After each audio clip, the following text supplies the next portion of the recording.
From 162 games down to 25, just like that. 4 weeks from today, the regular season will be complete, but not before a final National League East excursion.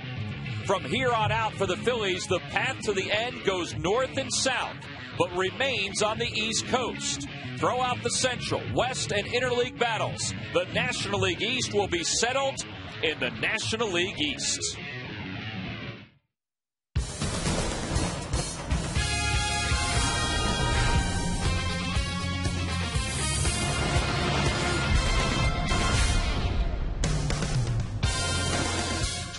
Games left in the regular season, and all 25 against the National League East. As Charlie Manuel says, the Phillies have their destiny in their own hands, and it begins today with a day-night doubleheader against the Florida Marlins. Hi, everybody. I'm Tom McCarthy, along with Chris Wheeler. We'll talk to Sarge in just a little bit. Well, Charlie said a month ago that if the Phillies could keep close within the lead in the division, then everything would be in front of them once September rolled around, because there's so many games against the National League East. And Wheels, it all starts today. It does, Tom. A lot of good things are happening right now. You're finally getting near the end of this 24 games, 23 days. You got the makeup game out of the way last week in Colorado. You get this makeup doubleheader out of the way today. And then everything does kind of calm down. You have normal off days. And as you said, it's against the National League East the rest of the way. This is the schedule for the Phillies, and it's pretty even when you look at how many times they play them home and away. You see the record against them so far. So, yeah, everything is right out in front of them. But I think one of the best things is the thing are going to start to calm down after today a little bit. These are the records of the teams against the East. The Florida Marlins have the most wins. The Atlanta Braves are 29-25. The Phillies right now 25-22 with all these games coming up. Let's start playing them. Well, and the Phillies have to play a little bit better here at home against the Florida Marlins in this 4-game series. They're 2-3 against the Marlins here at Citizens Bank Park, and 5-1 down in South Florida. All right, today's first game of the day-night doubleheader, some youngsters on the hill. Vance Worley makes his first start for the Phillies. Yeah, two guys make their first major league starts. Worley has 1 inning pitched so far in the major leagues, and that was on that smoking hot Saturday afternoon. It was photo day. It was 100 degrees, and the Phillies had a big win against Ubaldo Jimenez, and he came in, Worley came in, mopped it up there, pitched 1 inning, struck out 2. So it's kind of hard to figure out what you're going to see from him. There you see he was selected by the Phillies.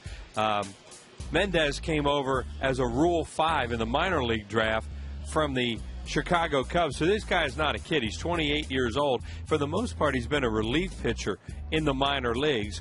Vance Worley is a starting pitcher. So I don't think anybody has a clue what's going to happen here today in the first game. Yeah, Mendez a couple years ago in the minor leagues, he was the closer at Single A and picked up 28 saves along the way. So we'll see. Game 1 of this day-night doubleheader is coming up in just a little bit. We talked about the starting pitchers. When we return, the lineups in the first pitch.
the Phillies, but I don't know if the emotions were the same as they just were as he left the dugout and headed out to the mound to make his first major league start. Let's take a look at the starting lineup for the Marlins that he'll face. Brought to you by Xfinity, only from Comcast. Leading it off in center field, Emilio Bonifacio. Logan Morrison somehow is in the starting lineup. He's in left field batting second. Hanley Ramirez, the shortstop, hits third, followed by the second baseman Dan Uggla. Gabby Sanchez drops to the 5-hole. He's over at first base for the Marlins. Chad Tracy, the third baseman, hits sixth. And then the bottom third of Mike Stanton, Brad Davis, and Adalberto Mendez, the starting pitcher for the Marlins. And they're facing Vance Worley, the 22-year-old out of Sacramento, California. His numbers between AA and AAA, 10-7, with a 3.36 earned run average. And Wills, he probably had a lot of emotion back on that Saturday against the Rockies, but probably even a little bit more today. Oh, I would think there's an adrenaline rush, and you hope you get through that first inning all right, because that's the time, you know, you can overthrow, get in all kinds of trouble. Here's the Southwest Airlines scouting report on fastball, 89 to 94. He'll throw those other three pitches, and for better or worse, he attended the same high school as Larry Ball, McClatchy High in Sacramento. Let's take a look at the keys to the game, brought to you by Nissan. Well, here they are. First off, you want to get out here and try and win game one. That's a big part of when you play these games. Win that first one, then you have a shot at a doubleheader sweep. And both teams with pitchers making their first major league starts. Tom mentioned one inning for Worley earlier this year, his first start, and nobody has any idea what they're going to get out of either one of these guys. Oh, it's the end of the model year, and Nissan's laying it all on the line. Nissan's bottom line sales event going on now, and the first pitch from Worley is in there for a strike, and it's 0-1. Worley's fastball is listed anywhere between 88 and 89, or 94, I should say, and that one came in at 89 miles per hour. Bonifacio 5 for 16 in the most recent homestand for the Marlins, and he's retired for the first out. He just jammed it with a breaking ball there. He started out with a fastball first pitch, then threw a breaking ball there. It looked like a slider, kind of a harder breaking ball, and really got in on Bonifacio. So what away, and here's Logan Morrison. Morrison, as I mentioned when we did the starting lineups, is somehow in the lineup today. Yesterday, in the 10th inning, was hit by a line drive off the bat of Bonifacio just under his left eye. And look how black the eye is right now, but it's unbelievable that the swelling is down enough for him to play. He says he can see, and it really is. You know, I guess he got, if there's a one break, besides the fact that he didn't really get hurt, his lead eye, he's a left-handed hitter, so his lead eye is where he got hurt. I can't believe if he were a right-handed hitter, he could play. Oh, he's just a rookie hitting .312 with a home run and 12 RBIs. Yes, they also say when you talk to the Marlins people, it tells you something about his makeup. Because, you know, some guys would use his excuse to take the rest of the year off. In this case, he wanted to get right back up and hit yesterday. Well, he has reached base safely, as you see, in 25 consecutive games. And he's ahead 3-0 against Worley. His on-base percentage is unbelievable. .470 in his last 25 games. Hitting a lot of extra base hits lately, too, doubles and triples. He's a good-looking young player.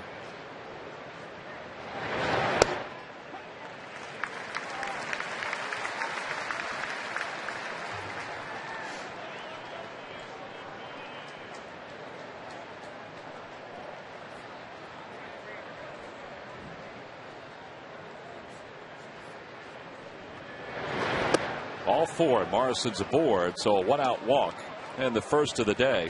Well, here's a look at that incident we were talking about yesterday in the 10th inning. Oh, you heard it hit the helmet and then hit him just below the eye, and he goes right down to his knees. Look at Bonifacio's reaction. How he then hit a triple, I don't know. Yeah, because he felt so bad about it. You know, he wanted to stay in the game and come up and hit, and they, of course, got him out of there. It's just amazing that he's playing here today. And there he is on base again. So one out walk. And here's Hanley Ramirez. Ramirez is hitting .304 with 20 home runs and 73 RBIs. And he takes a strike, and it's 0-1. He's been hot. They moved him into the 3-hole. And since then, he has just been on fire. When we saw him last time, wasn't that long ago either. He was stone cold. And this is Hanley Ramirez's career. He's either really hot or he goes into funks. And right now, the Phillies, unfortunately, are catching him hot. Well, he is 8th in the league in hitting with that .304 batting average. And he's down, no balls and 2 strikes. He can do everything, this guy. You know, now he's getting on base a lot. He's stealing a lot of bases. He can hit for power. And there you go. In those 11 games since they moved him back to the 3-hole. Pretty good numbers. Now, a couple of years ago, that wouldn't have been the story. Every time they moved him from the leadoff spot to the 3-hole before, he struggled. But he's been pretty good since they did it. Worley's ahead, no balls at 2 strikes. He tried to tie him up, and he did, but he fouled it off. Talked to Rich Doobie before the game. He said, look for his fastball to be consistent in the low 90s, like 90, 91, 92. He evidently can touch 94, but he's not a guy that's going to go out there and pump 94 like, say, Cole Hamels has throughout this year. We mentioned he went to the same high school as Larry Bowa and Nick Johnson. He was drafted by the Phillies out of high school in the 20th round, but didn't sign. Went to Long Beach State as that one skips away from Schneider. And Morrison's in scoring position. That'll be a wild pitch to Worley, but it was a ball that Schneider had in front of him, and it just skipped away. It's a breaking ball in the dirt, and, you know, Schneider hasn't caught Worley. And doesn't know the action on his pitches, and you know, it's a learning experience right now. That's why it's tough when a guy goes out there and makes his major league debut like that. The catcher doesn't know that much about it. Has to kind of feel his way through it. 1-2 the count to Ramirez. And he hits it foul off to the right.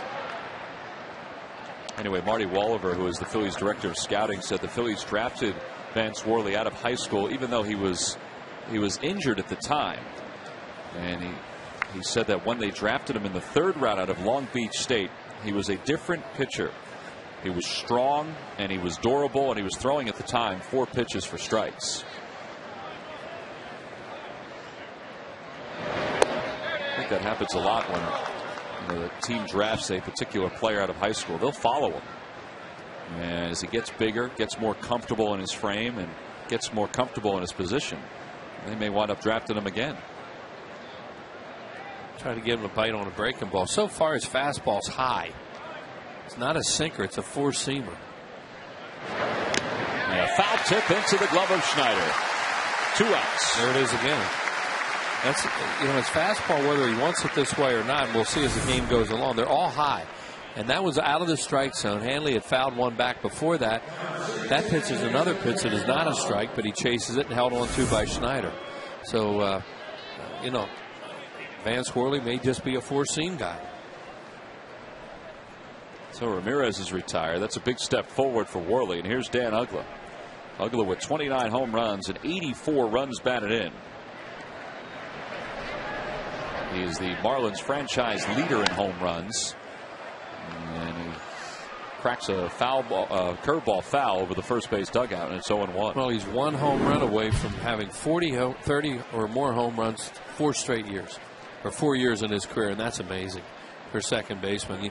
We'll get into that later because you figure he's going to hit one in this 4-game series. He always hits them here, and he's in some rare air with some of the names. He has 18 career home runs against the Phillies. Oh yeah, oh he likes it here. Funny they don't have Cantu anymore. They don't have Cody Ross. It's, you know, a little bit different Marlins team. They're in some transition right now. And Chris Coghlan not even playing, and that's Logan Morrison has taken over for him and played very well. Ooh.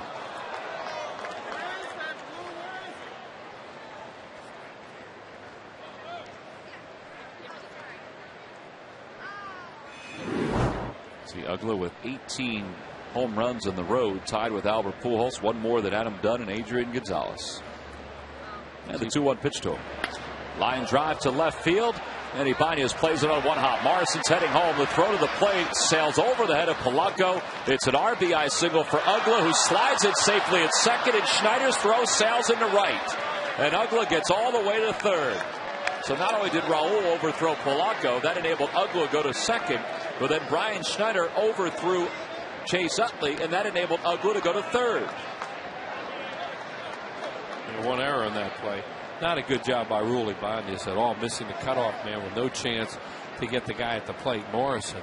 And then Brian Schneider overthrows Chase Utley, as Tom said. Right here, he really doesn't have a shot at it, but nobody can cut this ball off. So now Uggla's going to head for second. He was going to make it anyway, and then the throw goes into center field for the one error. So an RBI single, second on the throw, and then the error charged to Schneider, and it's 1-0 to Gabby Sanchez. Throwing a lot of fastballs up, and that's a tough way to throw your fastball, you know, unless you really have tremendous velocity and/or movement. On the hands, a looper towards second. Chase Utley is there, makes the catch, and the side is retired. But the Marlins get a run on the RBI single by Dan Uggla. They strand one, middle of the first. It's the Marlins 1, the Phillies nothing.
Line up for this afternoon's ball game. It's brought to you by Xfinity, only from Comcast. Leading it off at third base, Placido Polanco. Shane Victorino, the center fielder, bats second. Chase Utley hits third, followed by Ryan Howard, the first baseman.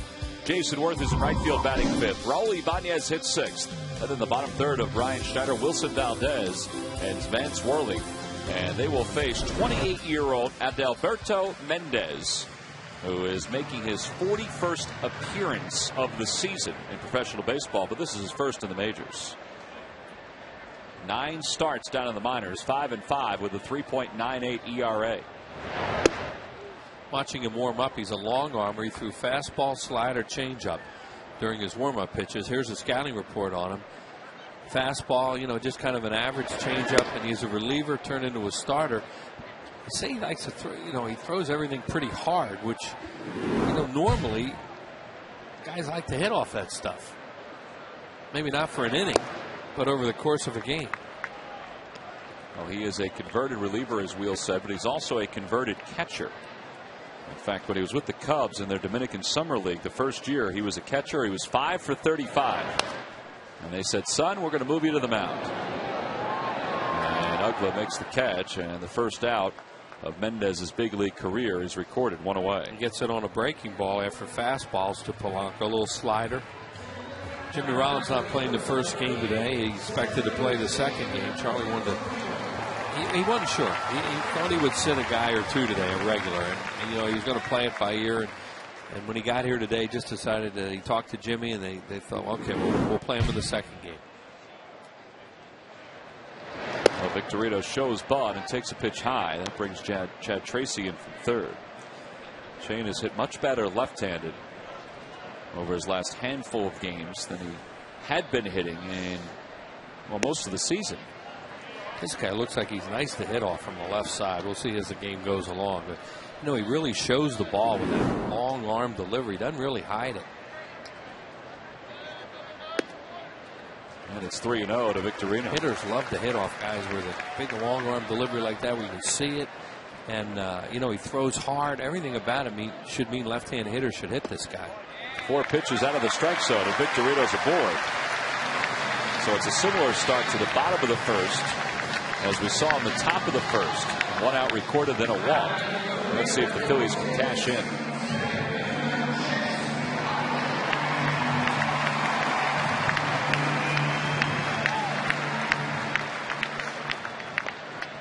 Mendez has thrown to the catcher Brad Davis before. In fact, both were in the Marlins minor leagues together the last couple of years. So that was the thought behind Davis starting this first of the day-night doubleheader. Give Mendez a little bit more of a comfort zone. He's also comfortable with the manager of the Marlins, Edwin Rodriguez. Rodriguez was his manager this year at AAA.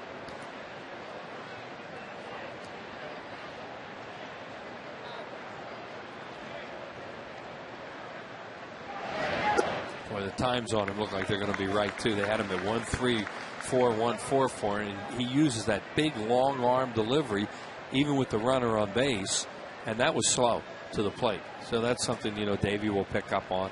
You know, you read all the reports you want, but you got to see the guy. There's Edwin Rodriguez, the manager of the Marlins. He took over for Freddie Gonzalez earlier this season. And Chase may have swung a ball too. It was on the thumbs, and he popped it foul. And it's 1 ball and 1 strike.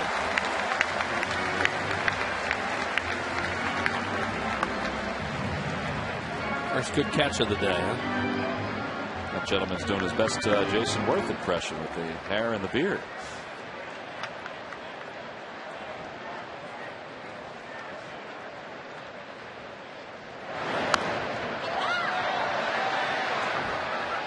Well, I said to me, it looks nice to hit off for a left-handed hitter, but he's jammed Utley twice. He's thrown 2 fastballs in on him, and you know they have to just figure out speed, movement, and that location is tough to handle.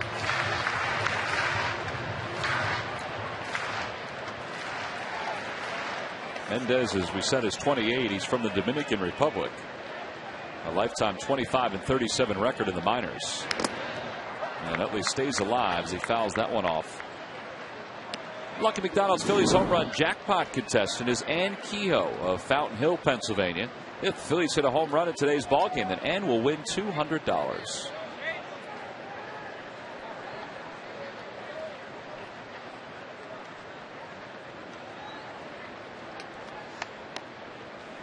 Victorino with a good-sized lead off first. And a throw over, and he's back standing, and he made that awfully close.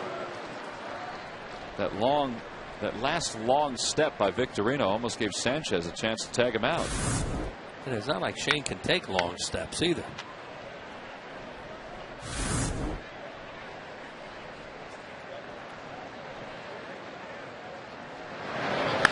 In the air down the right field line. That's foul, and that's going a long way.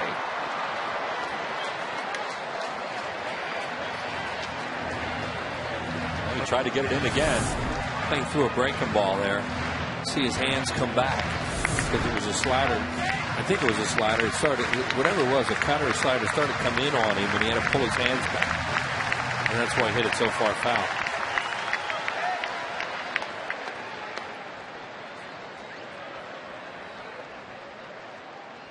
Line drive down the right field line. That'll hook foul. And into the seats. Well, he's getting closer. Well, you know, it'll be interesting to see as this game progresses what happens with this guy. But right now, if you're a left-handed hitter, you open up and look inside because he's been pitching in on Chase Utley. Fastballs and sliders, everything's in. Now, that doesn't mean he can't fool you and throw something away then. But you start to cheat a little more and look in, you won't be hooking him foul like this.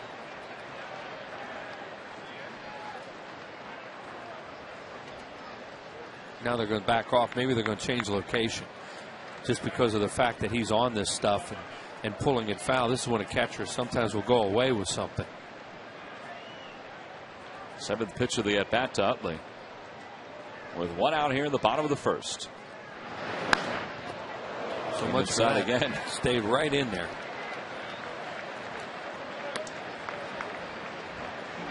You don't see a guy like this, you know. You wonder about them working together and everything, whether they work together.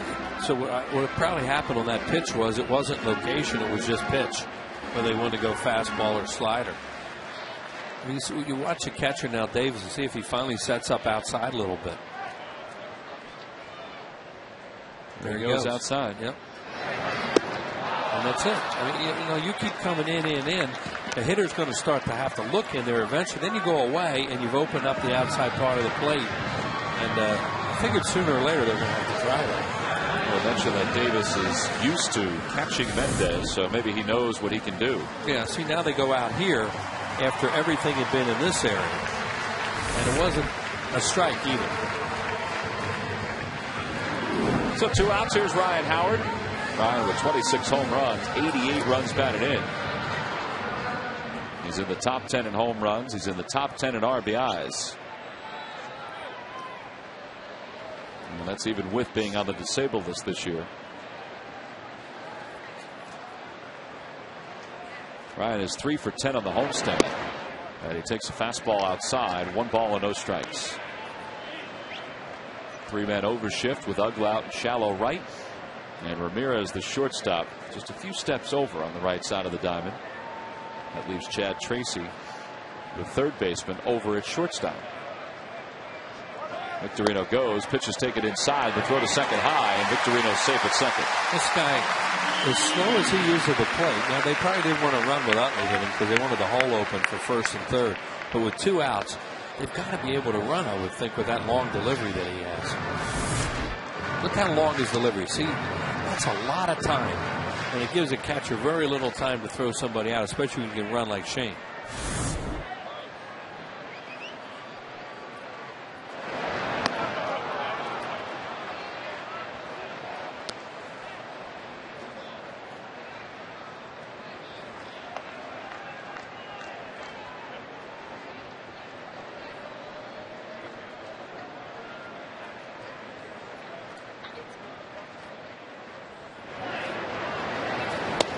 Two and 2 the count to Ryan.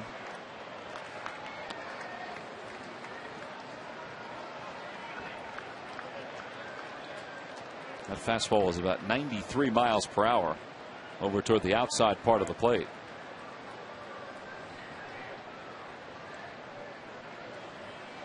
Pretty good likeness. And Ryan stays alive.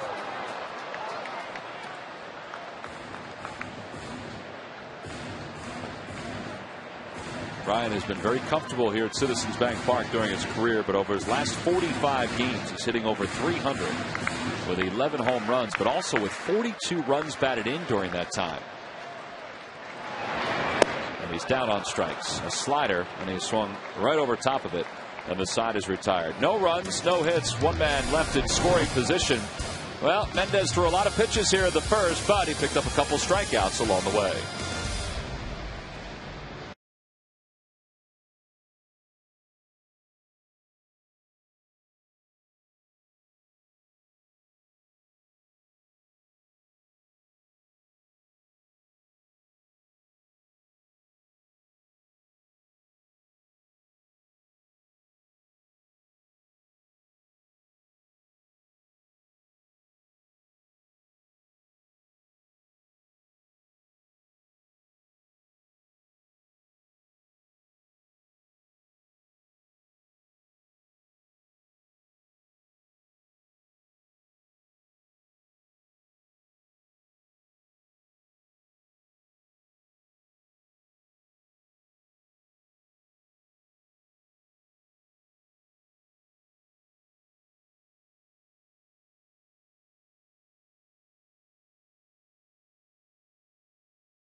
Hey, don't forget this series with the Marlins continues tomorrow night and then on or tonight, excuse me, and then tomorrow night and Wednesday night at 7:05. There are seats still available even for tonight's game. It's a Hatfield Dollar Dog Night.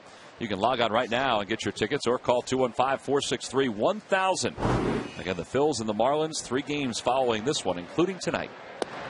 Chad Tracy leads it off here in the top of the second for the Marlins. Tracy was added to the roster, the Marlins roster, when the Phillies were down in South Florida the last time. Former Arizona Diamondback and Chicago Cub. And it's 1 ball and 1 strike. Well, he took over for Cantu when they moved him to Texas. And they needed somebody to play third base, so Tracy has stepped in. He was a pretty good player with the Diamondbacks for a while. And then an injury cost him not only playing time, but also cost him his job. Mark Reynolds came in and took over third base for the Diamondbacks.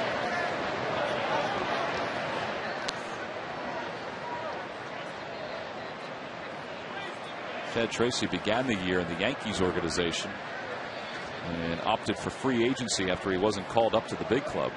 And that's how the Marlins picked him up. In the air to right field. That's going to be his first home run of the year. That's a long one. And it's a 2-0 Marlins lead. We talked in the first inning about his fastball. It's up too much. And it's straight. And, you know, if you throw fastballs up in this league and there's no movement, they're going to hit them.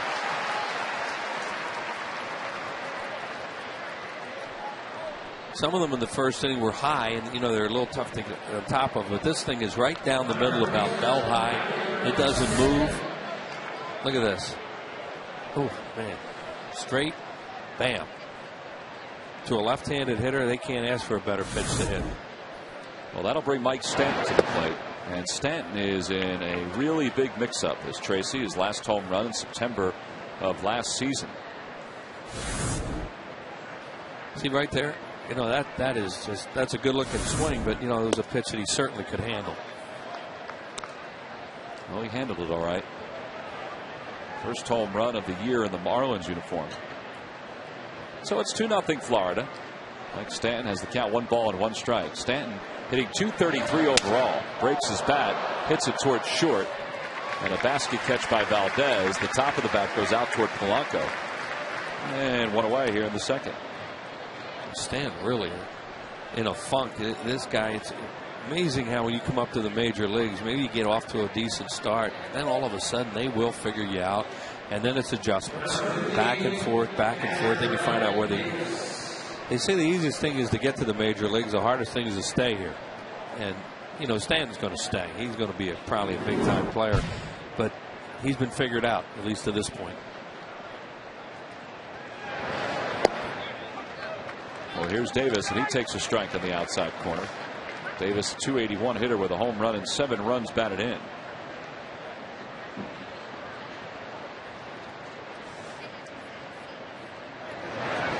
Back toward the middle, knocked down by Worley, and he picks it right out of the air, 2 away. Nice play by Vance Worley. A slider off the end of the bat. Well, they've gone through some catchers this year. Have the Florida Marlins with the injuries. All the problems they've had at that position. Yeah, John Baker's on the disabled list. Ronnie Paulino's on the reserve list.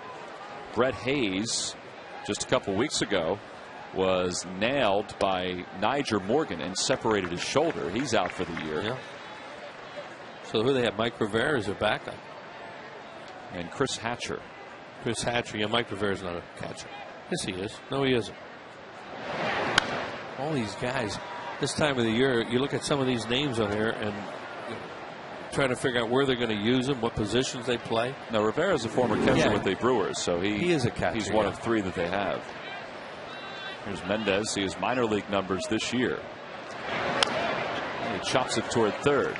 Polanco behind the bag, throws him out, and the side is retired. But the Marlins tack on 1 more and a solo home run by Chad Tracy. We played 1.5 here in Philadelphia. Tracy's given the Marlins a 2-0 lead.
Tonight at 5 on Daily News Live, Michael Barkhead talks with Phillies top sports writers about the Phils and the playoff push, plus the Eagles and their final preparations for their season opener against the Pack. And it's tonight on Daily News Live, coming up at 5 right here on Comcast Sportsnet. Speaking of the National League push, the Phillies, if they win both games of this day-night doubleheader, and the Braves wind up losing their ball game against the Pirates, the Phillies would be in first place in the National League East. A game back as play begins today. 2 games over the Giants, who won again last night over the Dodgers. They got a great performance from Jonathan Sanchez. Uribe hit another home run. Oh, here's Jason Worth. Jason overall hitting .296 with 20 home runs, 65 RBIs. He leads the league in doubles with 44. And Mendez delivers a strike, and it's no balls and 1 strike to him.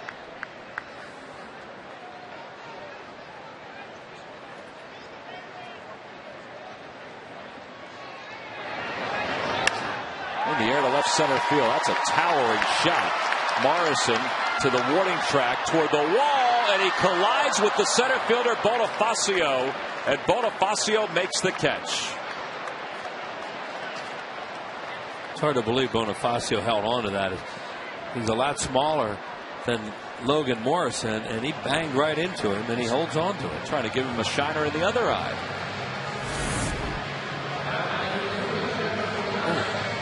His elbow went right up into Bonifacio's face, too. Man, I think right at this point when he catches it and then he gets smoked like this, that he'd lose the ball. Right there. But he had a real good, well, it did. It did pop out. And then he grabbed it again. Figure that the way he got jarred like that, how'd the ball not come out of his glove? Well, it did. But he just squeezed it real quick. Morrison, the bill of Morrison's cap flipped up. And now here's Ibanez. It's no balls and 2 strikes to Raul. Raul hitting .258 with 12 home runs and 65 runs batted in. He's been struggling some lately. Got the off day yesterday. Well, it's all fastball slider so far from this guy. No change-ups. And, you know, you're going through a lineup the first time doing a recon. The Marlins have done a little better job. They've jumped on Worley for a couple of runs. And a called strike 3 on the outside corner. 3rd strikeout for Mendez. 2 outs. Well, he's showing patterns of coming in, and then going away, and that's a strike. Well, that'll bring Brian Schneider to the plate. For Mendez, his last start was on the 1st of September. It was at Memphis, AAA. And he went only 3 1/3. He allowed 8 hits and 6 runs. He walked 3, struck out 2, and allowed a couple of home runs. That's a tougher league. His last couple starts weren't that great.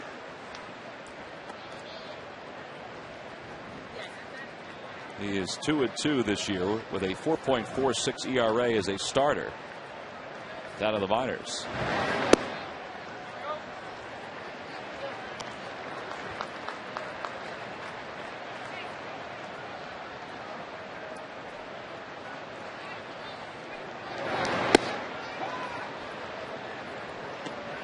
It's interesting they say that down in the minor leagues he began the year as a guy out of the bullpen, but out of necessity he needed to start, and he performed quite well. Schneider gets the first hit of the day for the Phillies. It's a single to right center, so he's aboard with 2 outs, and here comes Valdez. During the 2010 season, Turkey Hill will contribute $100 for each Phillies victory and 5 cents for each carton of Phillies Graham Slam ice cream, sold to support the Phillies youth baseball and softball programs.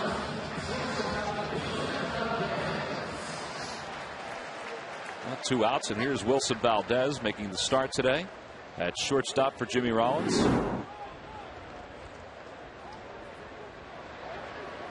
Valdez has already eclipsed career highs in games played.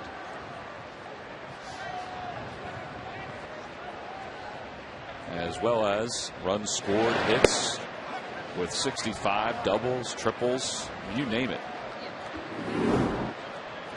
Did a real good job up to bunt the other night, wound up walking, and good base running.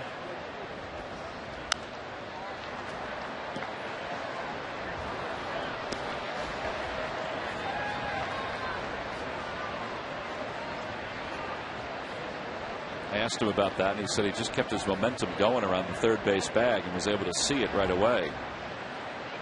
Yeah, that play was right in front of him, and he did that on his own. Outside, 1 ball, 2 strikes. On the Toyota Major League scoreboard, down in Washington, they're playing a little day baseball. The Mets lead the Nationals 2-0 in the bottom of the second. Angel Pagan a hit and a run.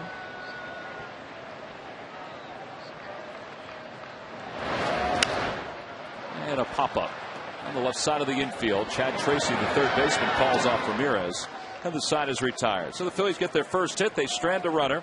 So we've completed 2 here at Citizens Bank Park. We go to the third. It's 2-0 Florida.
Go to the fans section for all the information, and please submit your answer on the subject line.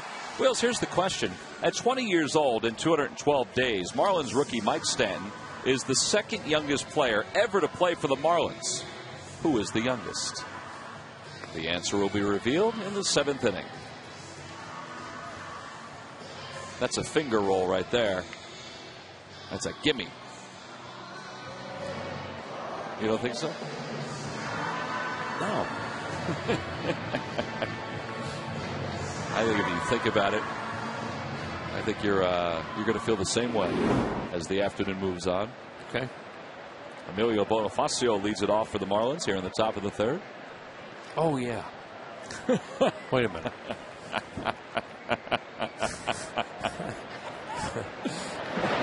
Bonifacio bunts in the air. It'll go over the screen. Pitch hadn't been thrown yet, and still allowed to be thinking, right? Yeah.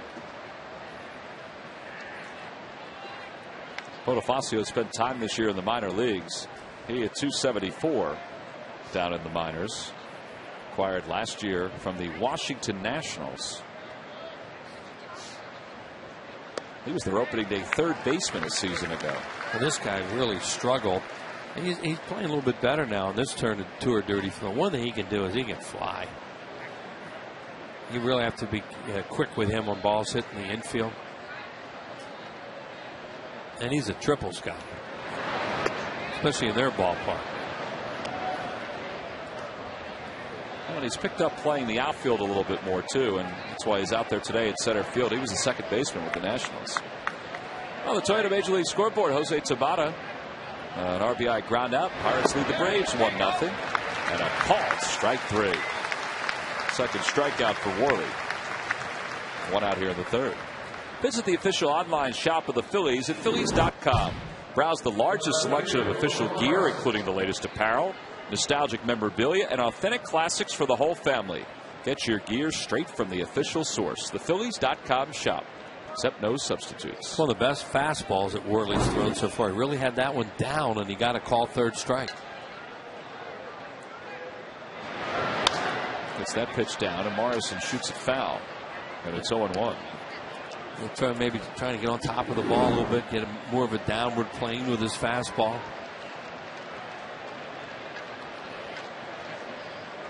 When Worley was up here the last time, he was sent back to the minors, but not to Double-A. He was sent to Triple-A. In Double-A this year, he was 9-4 with an ERA of 3.20.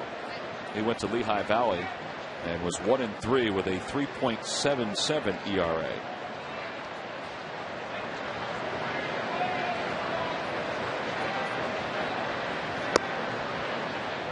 He's behind Morrison, 2 balls and 1 strike. Frank Snyder called a change up there, just trying to work in some more pitches, see what he can throw, what he can trust. Back toward the middle, off Worley. He didn't react right away. That ball must have stung.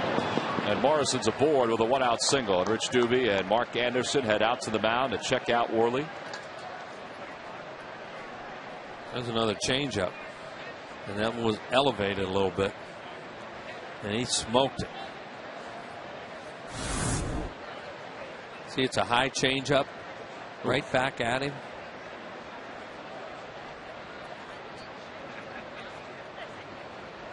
Put his bare hand down there. Does it hit his hip? It hit his hip, but maybe it got a piece of the hand. So he'll put his hand down there to protect himself, or even trying to catch it. Not with his bare hand, but with a glove coming around. And he's shaking out that right leg. Yeah, it looks like it hit him on the thigh or the hip area. Well, Mark Anderson, the Phillies athletic trainer, will be out there to see him throw a couple pitches. He says he's okay, so he just throws 1 pitch, and he's good to go. Now the Phillies today activated Mike Zagurski, or called up Mike Zagurski from the minor leagues. So Mike is available in the bullpen. And they also have Nate Robertson available. We mentioned yesterday that Robertson and Worley would both be activated for today's game. And at the time we mentioned it, we weren't sure who was starting. As it turns out, it's Worley. But Robertson is in the bullpen and available, the former starter from the Detroit Tigers and from these Florida Marlins. So with 1 away and a runner at first, Hanley Ramirez, who struck out his first time up, is the batter. Yeah, it's different. You can tell it's September when you look out in the bullpens. There's a lot of bodies in them.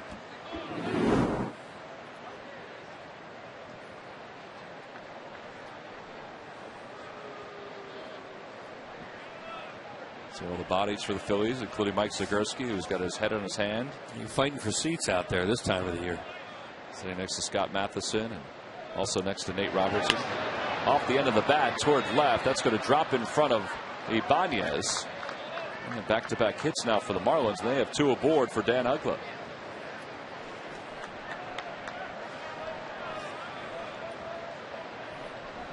So 2 on with 1 out. That's the 4th hit for Florida. Uggla drove in the first run for the Marlins his last time up.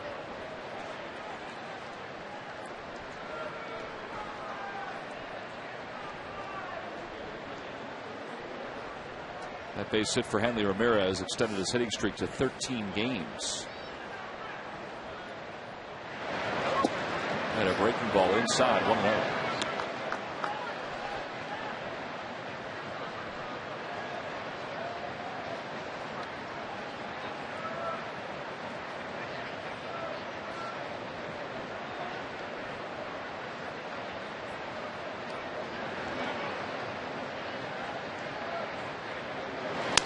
In the air to left field, that should hang up there for Ibanez. He's hustling in, and he makes the catch. 2 outs. Ramirez was lingering off first, and Ryan Howard made sure that ball didn't go over his head because Morrison would have been off and running to third. And if it went into the dugout, it would have been huge trouble for the Phillies. Yeah, Raul had him at first base with a better throw, but he was running as he threw it, it looked like. And, it's tough for a ball not to sail. See, he's on right here. He's all the way out in here. Look. Now he's in full. Look how he threw this, and he hesitated. and he's in full flight when he throws it. So as a result, when you're running like that, the ball sails, and it took off. And as Tom mentioned, a good play there by Ryan Howard. But if Raul had seen him a little sooner, maybe the first time, he could have planted, thrown, he'd have had him. Even if he had thrown it on a hop, he would have had him. Right. But it's really hard to throw a ball down when you're running like that. Oh, with 2 away, here's Gabby Sanchez. 72 RBIs this year for Sanchez.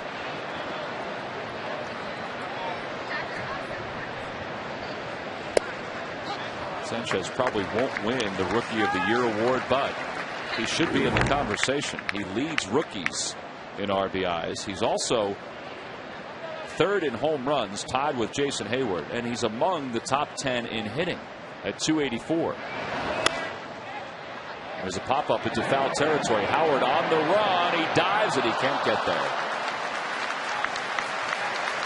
Just wasn't hit high enough for Howard or Worth or Utley to get over. And a nice round of applause for Ryan for the effort.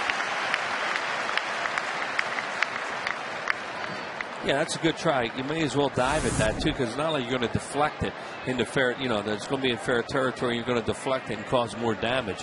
You don't want to dive for those kind of balls when they're that far away when you're in fair territory, because you deflect it, all kinds of bad things can happen. That's a good play to make in foul territory. Just looking at those rookies you talked about when the Giants were, that Buster Posey's a Rookie of the Year. Just watching him over the weekend in those big games with the Dodgers, he's a force. Hitting .328, that leads all rookies. And that pitch just missed. It's 2-2. Catching, but he gets big hits, doesn't strike out much. Puts the ball in play and puts it in play hard. Very impressive player. Yeah, I mean, Sanchez could give him a run, just as Hayward will give him a run for his money.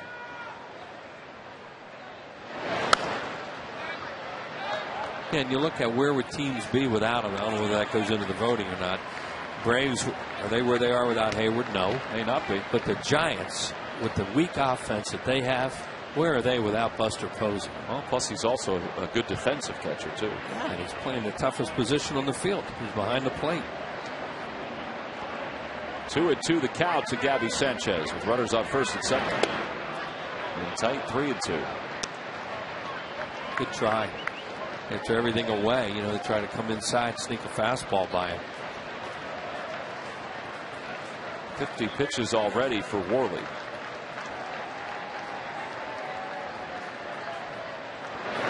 Runners go, and a swing and a miss. A good high fastball. And the side is retired. So he began the inning with a strikeout. He ends the inning with a strikeout. He leaves 2. We go to the bottom of the 3rd. It's 2-0 Marlins.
Southwest Airlines. Go to southwest.com. Grab your bag. It's on. Buy your participating Philadelphia area Chevy dealers. Visit chevydealer.com.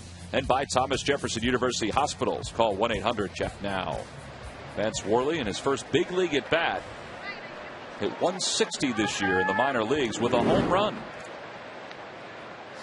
In his career, he's 6 for 47. Figure he's a strong guy, so if he gets a hold of one, it can fly. Well, he had a really aggressive swing. He pulled off. And, you know, they're going to play him like a pitcher. Tries to check his swing, and the home plate umpire Dale Scott says he went around. And one away, 4 strikeouts. And that means they were playing him way over towards right and right center.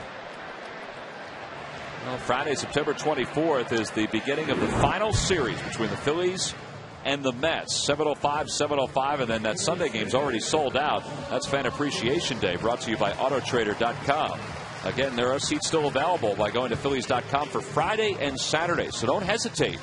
Games are moving quickly. In fact, there are still seats available for tonight's game against the Marlins. On a beautiful day here in Philadelphia. What better way to spend Labor Day? Maybe barbecue during the afternoon and come on out to see the Phils later on tonight.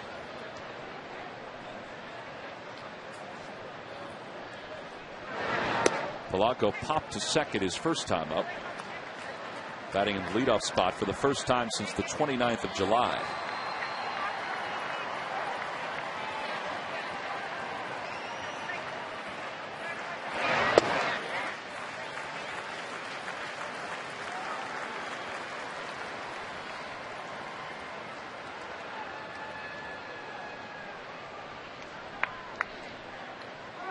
On the Toyota Major League scoreboard, the Braves have tied up the Pirates 1-1 on David Ross's sacrifice fly. Another one on the hands. And a catch made by Ugla. 2 outs.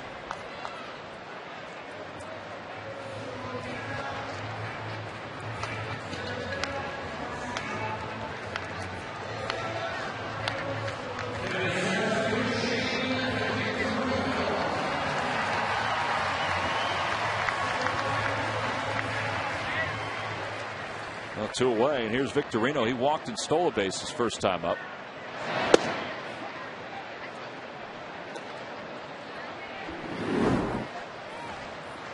Shane with a career-high 16 home runs. And he lifts that to left. Morrison heads back and makes the catch, and Mendez so far has had 3 easy innings against the Phils lineup this afternoon here at Citizens Bank Park. No runs, no hits, nobody left for the Phils. It's on to the 4th with the Marlins up 2.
Four hits so far.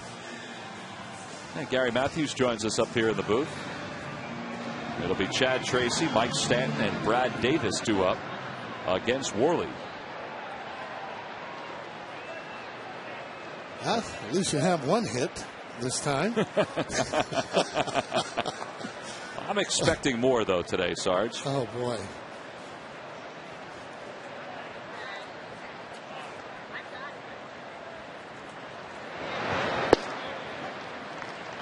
0-1 the count to Tracy. All right, so both managers decided to send rookies out in game 1, and the veterans will start game 2. What are your impressions so far of both rookies, Sarge? Well, first of all, I would just say definitely for Alberto Mendez, he's got some movement on his pitches that he's throwing 93. A little bit of a slider. Worley over the hand, kind of over the top, I should say, curveball. His ball seems to be a little bit straighter. Strikeouts there about the same. Both pitchers probably have some butterflies, I would think. But you see, that ball's more straight at 91 as opposed to Mendez, where his ball is moving. Now this ball is straight as an arrow, and when it happens like that, it's goodbye. And plus, that's up in the zone a little bit. If you're going to throw up there, you better have, 94, 95. Like there, he went up even higher. He elevated it at 90. Which was out of the zone, you're right. When he gets another strikeout, that's 3 strikeouts now in the last inning plus for Worley. Here you go there, and that ball up in the zone and up near his eyes. But you get ahead, you can pitch out of the zone. That's what you want to do. Get ahead and then have them swing at pitches that they wouldn't normally swing at. That's a pretty good pitch right there. And those are the kind that young pitchers need just to gain that confidence. Well, you see the numbers for Stanton. 4 for his last 56. And it's 1 ball and 1 strike. As a hitter, Sarge, when you knew there was a rookie coming up, what was that like from your standpoint? Well, first of all, I wanted to try and really hit him as hard as I possibly could, just to make sure that he knows that this is the major leagues and solid line drive. You don't want pitchers coming up getting you out right away, especially the new pitchers, because they gain a lot of confidence. So I tried my best to make sure that you get the ball hard, get yourself 2 or 3 hits. And that was Pete Rose's line. He would never want any of those kids to be on AT&T calling and saying that he got Pete Rose out. All right, now, but what about approach? I mean, we've seen the Phillies have gone through the lineup 1 time. Will their approach change the second time? Well, you would hope that they get better pitches to hit. I thought Utley had a pretty good battle, hitting some balls hard before he struck out. But you want to try and get ahead of the count if you can, and then make sure that you make him atone for that. But he's been pitching ahead of the count, Mendez has, and throwing some early strikes and making them swing at balls that they want. Well, and Worley has been doing that a little bit better the last couple of innings, but he's had base runners to deal with. So as you always say, with any pitcher, there's been pressure on him working from the stretch, and that's been to the Marlins' benefit. Well, it has been there so far. And again, if you're going to throw that 4-seamer, that's the ball that goes straight. You have to really hit your spots with it. In and out, up and down. Mix in that off-speed pitch.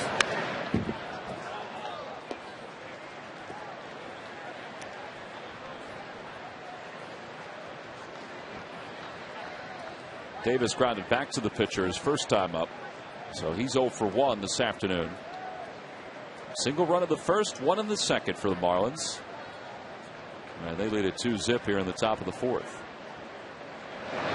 Breaking ball hit through the hole on the left side and into left field. So back-to-back hits for Florida.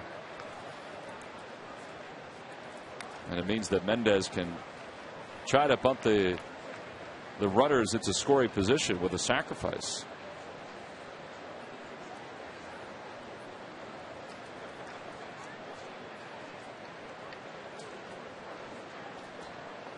Well, new pitcher going over the positioning and how they need to play this with runners on first and second. Well, verbally, you're right that he'll let the pitcher know exactly what they want. Well, Polanco giving his signs, and they have a play where he'll stay there at third base. The pitcher will try and have that bunt, or they'll have one where Polanco comes all the way in and Valdez would cover third base, but it doesn't appear they have that particular play on. He bunts it toward first. It's a good bunt. And the runners move up. The sacrifice is successful. 3 unassisted. And there are 2 in scoring position.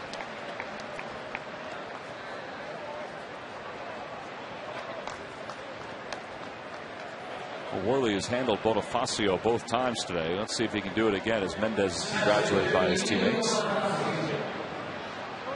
Sarge, for Mendez. He gets that bunt down.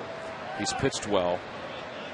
His confidence will rise as the game goes on. No question about it. He'll belong or start to feel, hey, I belong here, or I should be able to start here. The better he looks, the easier it is for the manager to decide whether or not he's going to start again. Over to second, Chase to his right. That was a tough last hop, and he throws out Bonifacio, and the side is retired. So Worley, for the second straight inning, allows a couple base runners, but strands the both. We go to the bottom of the 4th. Chase Utley is due to lead it off.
Phillies baseball is brought to you by WB Mason. Who but WB Mason for amazingly low office product prices. By Suzuki and the new Kazashi midsize sports sedan. Suzuki, the power of engineering.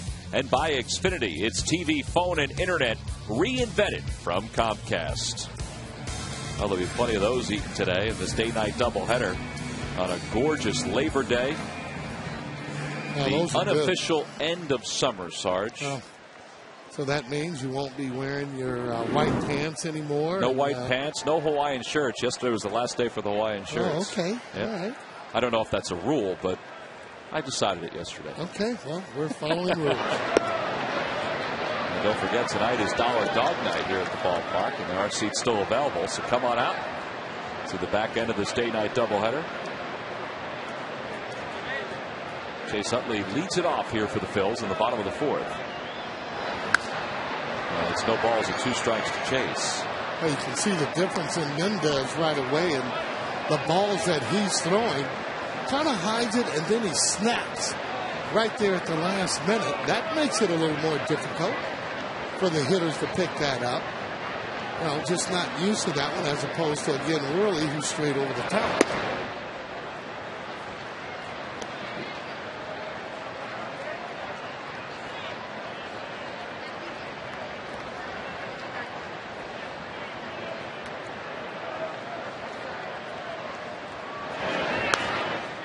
Chase hooks it foul on one hop into the seats. Now that's that slider that comes down and in to the left-hander. Chase getting out in front of that and getting the bat hit there on it. The good part of the bat on it. He's pulled one foul for a home run too. So he's seeing that pitch pretty good. From the back inside, and he rips it right at Gabby Sanchez for the first out. Well, one away here in the bottom of the 4th. Sarge, we've become familiar with day-night doubleheaders over the years. In fact, I was trying to think when the first day-night doubleheader was put together. And Dave Smith from RetroSheet.org said that back in the 50s, the Dodgers and the Red Sox used to have day-night doubleheaders, which I was surprised at because I always thought it began, in the 90s with the Cleveland Indians at Jacobs Field, and even with the Red Sox at Fenway Park during that same time frame.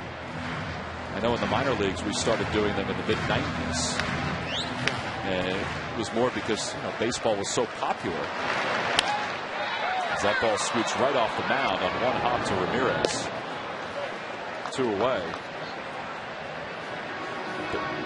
Baseball became so popular that you wanted to have 2 gates, 2 opportunities for fans to come to the ballpark. And you see, since '69, the divisional era, Phillies have had 71 sweeps. Or excuse me, in baseball there have been 71 sweeps. The Phillies have been swept 62 times. They've split 126 doubleheaders. And see what's happened here at Citizens Bank Park. They've swept 14 of the last 26 doubleheaders. That's pretty good.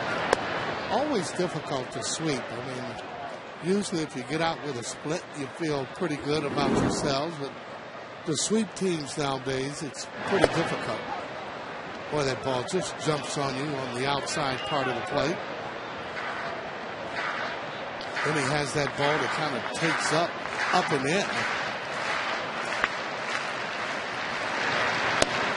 2-1 the count to Jason. Sarge, you know that there have been day-night doubleheaders between 2 different teams? No, I didn't know that.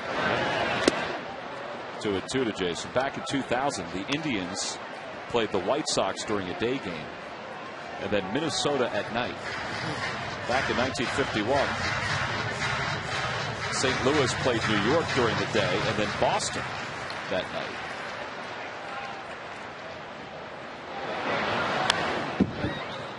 Could you recall during your playing days playing day-night doubleheaders or just straight doubleheaders? I thought they were more just straight doubleheaders, and as a player, you have a tendency to like them when you're doing a lot of damage. Remember when Nate Colbert hit all those home runs in that doubleheader?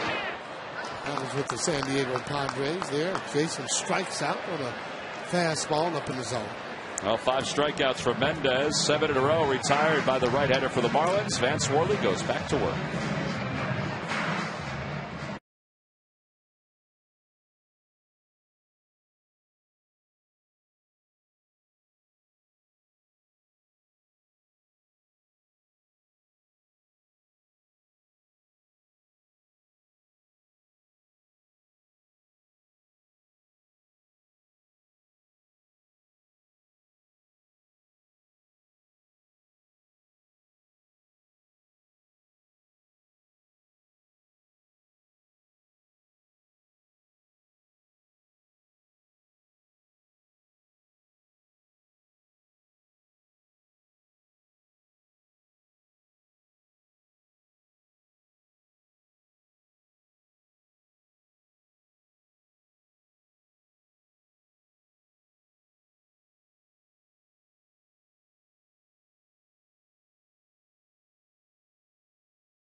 It goes off on Tuesdays and Fridays.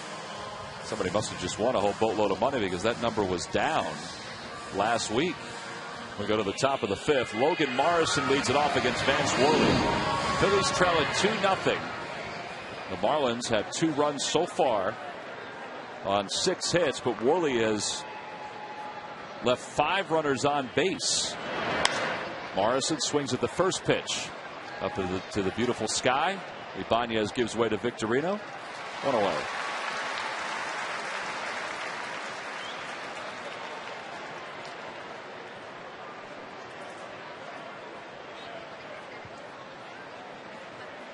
That was the 65th pitch of the afternoon for Worley.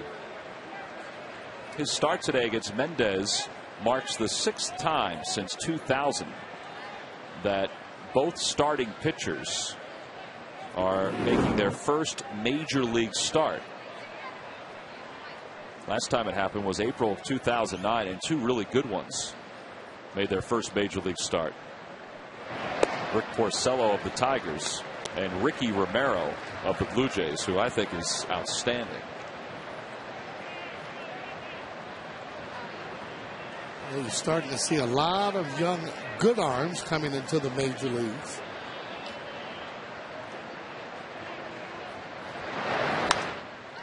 Ramirez fouls it off, and it's 0-2. Well, this is the time of the year, too, where you would expect that stat or that note to be prevalent, because the rosters have expanded.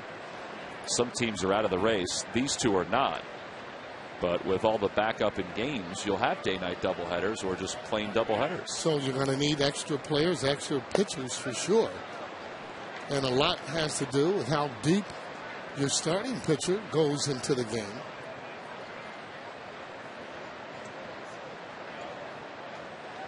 1-2 to Ramirez, who's 1 for 2.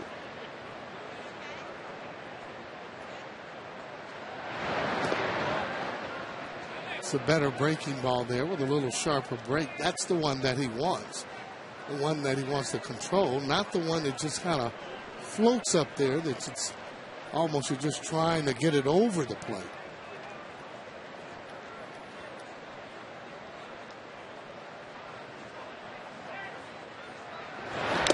And a foul tip into the glove of Schneider. It's the second time he's gotten Ramirez. 5 strikeouts for Worley, 2 away. Good fastball there. That one at 93. But more importantly, look exactly where he threw it.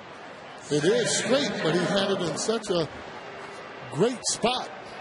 Ramirez off balance as he was swinging at that fastball. And I'm sure as he goes along, he'll come up with that little cutter that a lot of the pitchers throw these days. Well, here's Uggla with 2 away.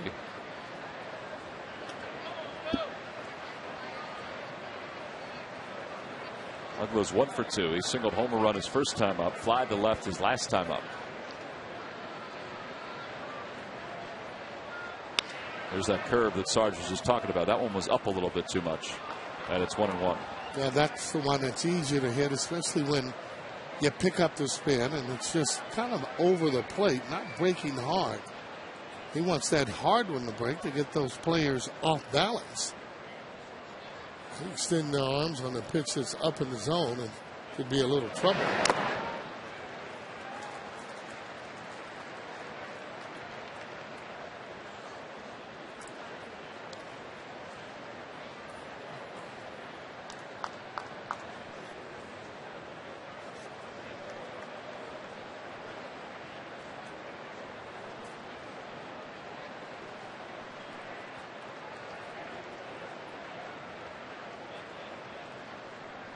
One ball, 2 strikes, the count to Uggla. And a little high with the fastball. It's 2-2.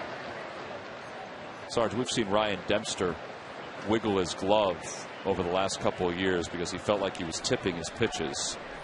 Worley, you can see his glove moving around as he moves the ball around. I guess that's also an indication that he may have been tipping his pitches, and I don't think that's nervous energy. It looks like he's trying to guard against something. No, it's not nervous energy, but usually when you pick up the pitches, it's kind of blatant where a pitcher would just spread his glove wide on a changeup because he's trying to get that grip and then close it on that fastball.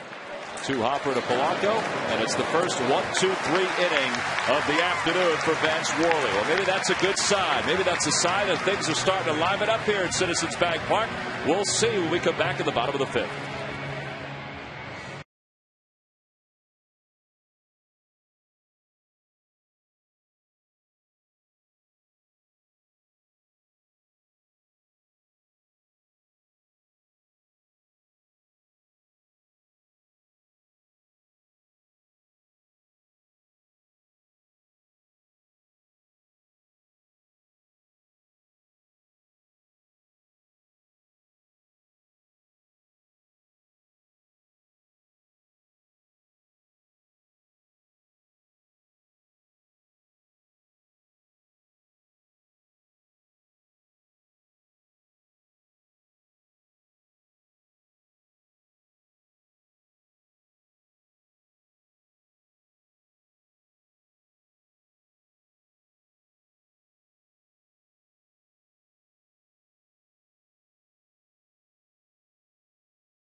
Bottom of the fifth, Raul Ibanez leads it off. The Phillies trail at 2-0. They've managed just one hit as Ibanez hits one in the air to straightaway center. Bonifacio, the sunglasses on, makes the catch. One away. Well, he played that ball pretty good. Notice how he never got straight on the ball. He played it from the side. And that's what you want to do because you create your own angle there as he's talking about it with the sun. That's a good play. I mean, it's routine, but it's little things like that that makes it easier for you in the outfield.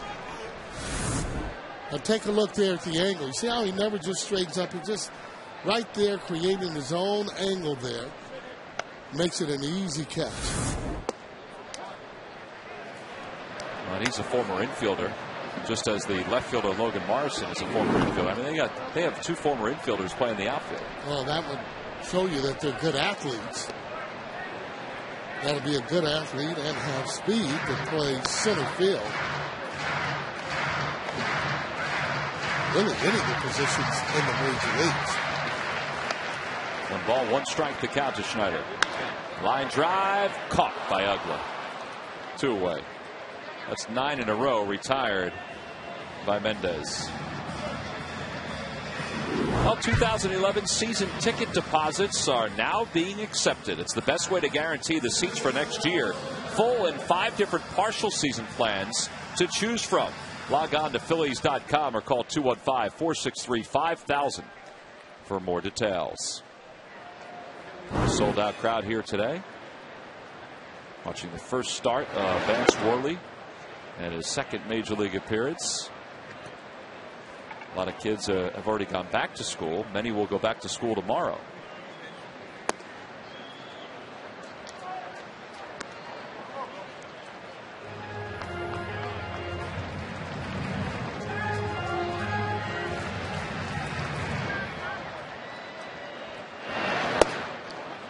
See how he slings that ball, and there's that fastball that comes in on the right-handed batters.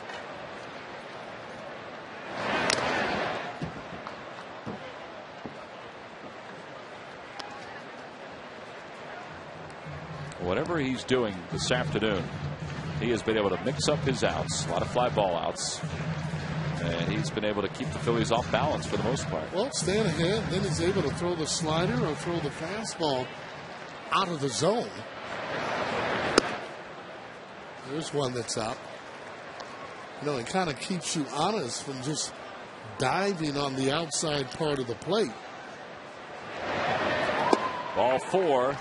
Valdez is aboard. Let's see if Worley hits. Nope, he's going to be called back. Dominic Brown is going to pinch hit. So Vance Worley's day is complete. And the Phillies will dip into their bullpen. Now, one of the reasons, too, you don't want your pinch hitter to go out too soon so they can get a left-hander up. No one warming up there in the bullpen. As Worley, they're getting congratulations from all the rest of the pitchers. No, not a bad job. Just 2 runs that he's given up. Offense should be able to, score on the opposition. But, all in all, sure, he's got some work that he has to do. But not a bad performance. And keep in mind, this is a pretty good hitting ball club, this Florida Marlins. I mean, they went through the Atlanta Braves pitching staff and hit them pretty hard. He walked just 1. He did allow 6 hits. His last inning was his best inning, a 1-2-3 fifth.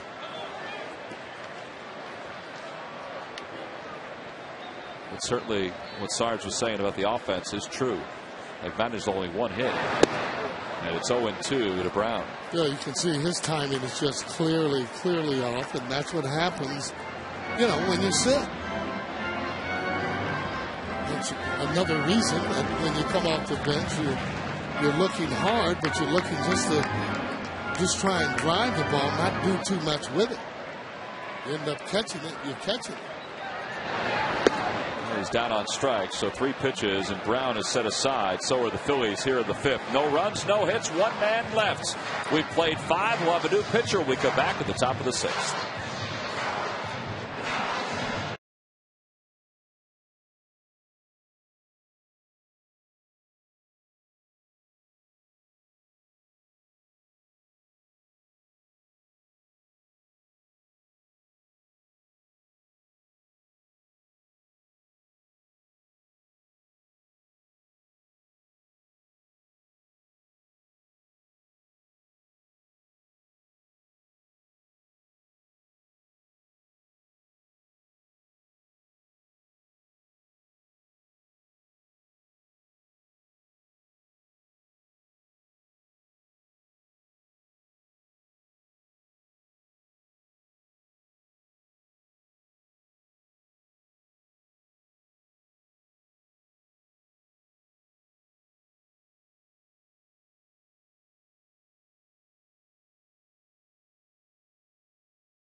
Chase Utley. You can't swing with a bad hand, but when the hand is better, the bat returns. The Power production took a trip to the West and delivered in the clutch. Like a flip of the switch, extra base hits are coming in bunches, and none bigger than a Rocky Mountain Slam. The chase is back on, and it's brought to you by Independence Blue Cross. We're here for you every step of the way. Well, the Phillies have dipped into their bullpen here in the top of the sixth. David Herndon takes over for Vance Worley. It's a 2-0 Marlins lead. This is the 40th game of the year for Herndon. 1-3, a 4.27 earned run average. As we said, the Phillies have some reinforcements in the pen this afternoon. Nate Robertson is there. Mike Zagurski is there. And we said this is the unofficial end of summer, and the Fanatic was taking that to a totally different level. Wearing his Hawaiian shirt, got one of the security guys, one of the ushers to come out and help him do some surfing, and then immediately pulled a Harlem Globetrotters act on him, Sarge. Threw some water on him. Oh, boy. Well, probably feels pretty good today. Gabby Sanchez is the first hitter. Sanchez is 0 for 2.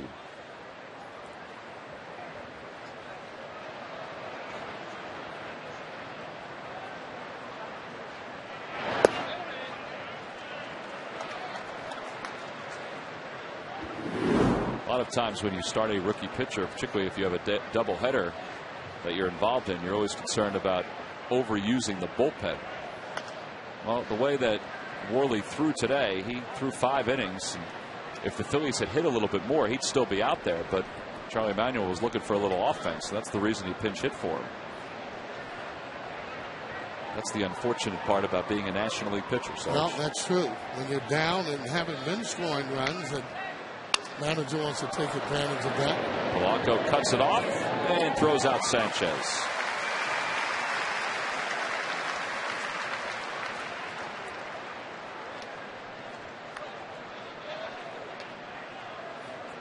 Now with one gone, Chad Tracy will be the hitter. He homered his first time up.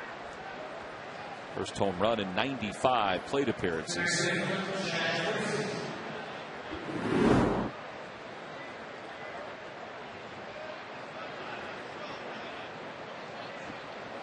Well, you got to admire him. He worked his way back to the major leagues after being in the minor leagues for a while. Well, folks always wonder about injuries and whether you can lose your job because you've sustained an injury. Well, he lost his job in Arizona because he sustained an injury. He had 27 home runs back in 2005. Oh, he's been a solid hitter from that left side. He's a guy that can help some teams. Played in 704 games in the Diamondbacks uniform. As Chase settles in behind the second base bag to make the catch. 2 away. Well, tonight on Sports Night, highlights and analysis of this game, plus updates on the National League playoff race. Plus the New Era Eagles prepare for their regular season debut against the Packers. All this and more on Sports Night tonight at 6 right here on Comcast Sportsnet.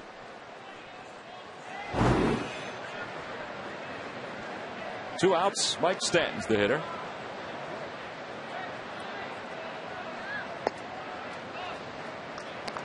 Phillies should have a good idea of where they stand in the division once this game is over, because the Braves and the Pirates are playing right now.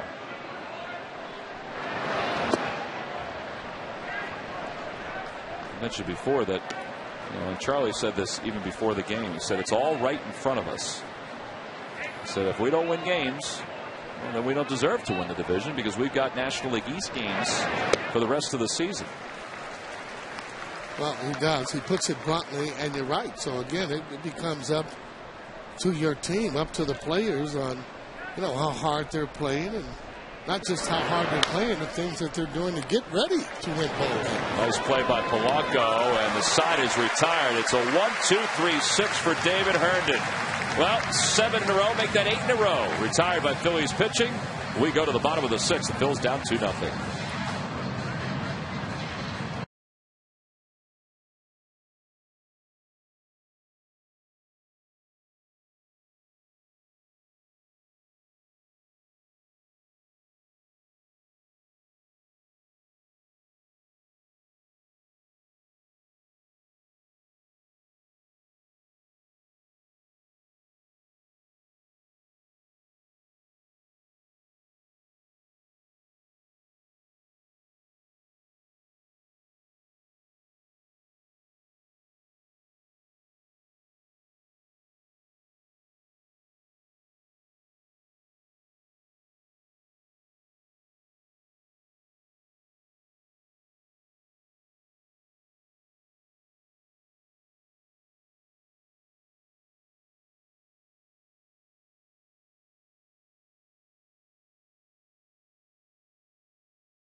Phillies trail at 2-0. Happy Labor Day to everybody out there and some of the folks who are working this afternoon here at the ballpark. Making sure that everybody is comfortable, making sure the seats are clean. Labor Day was first recognized in the United States back in 1882 by the city of New York, and then in 1894 was made a federal holiday. And you know, even the hardest workers like Bernie need some time off, but not today. It's Labor Day and he's working. Placido Polanco starts off the bottom of the 6th with the Phillies down 2-0. Well, that's what the Phillies need to start to do. A little bit of working on trying to tie this game up or chip away. Don't want to try and wait until the last part of the game there. Boy, Polanco has not had good swings at all against Mendez in this game, and he's 0 for 3. Yeah, he's one of the guys that usually squares that ball up on pitchers.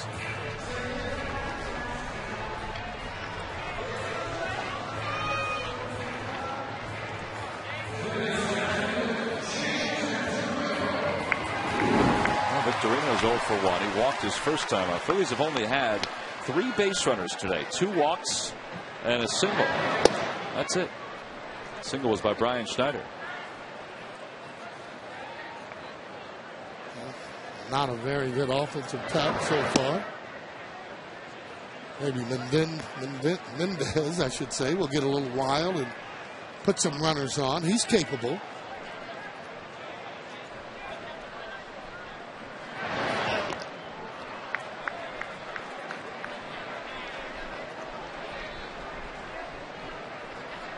Well, the Marlins have some bullpen action. They have Will Ullman, their only left-hander, up and throwing right now. Where the Phillies left-handers due up.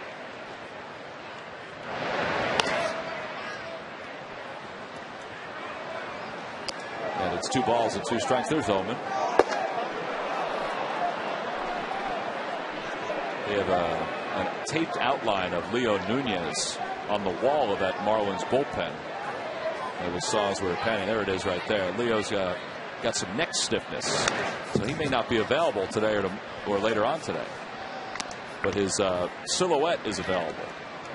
And neck still stiff. Unbelievable. They got too much time on their hands in that bullpen. Well, there are a lot of guys out there, Sarge. Victorino hooks it foul.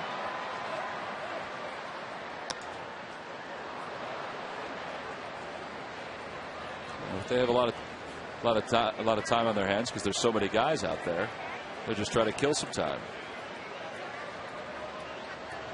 Got artwork all over the place, Sarge. I think that whoever did the poster of Ryan Howard, they should have asked to do the silhouette of Leo Nunez. It was better. I think so.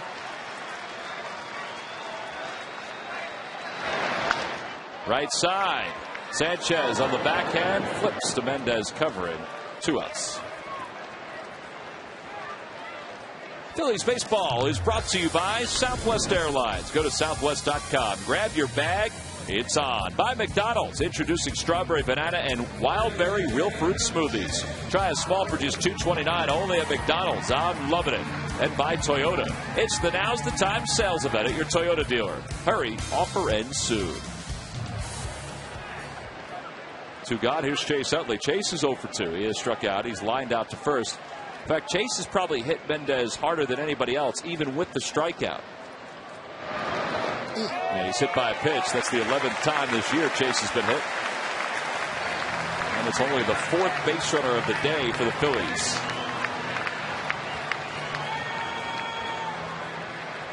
Randy St. Clair is making sure Will Ullman is ready if they make a change. Think they make a change here, Sarge? Well, I mean, it just, I don't think, he's been throwing pretty good, so I don't think at this time they will. I mean, Howard hasn't been hitting him really hard. He's got that one ground ball that he hit up the middle there. But as far as just squaring him up, I mean, he's pitched pretty good so far. Giving up any runs. In the dirt, blocked by Davis, and it's 1-0.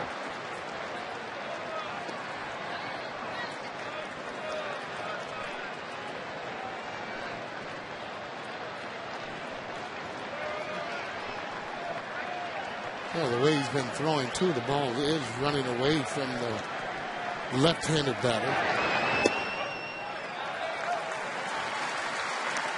Not really a true slider for me. See his pitches per inning after the first. He's kind of settled in. 22 pitches in the first, and the butterflies were gone. Fly ball to left. Logan Morrison follows it and makes the catch, and the side is retired. 6 strong innings from Adalberto Mendez. Ryan Howard, a little frustration to finish up the bottom of the 6th.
Time now for the Verizon Wireless game summary. 2-0 Florida as we go to the 7th inning. Phillies getting shut out again.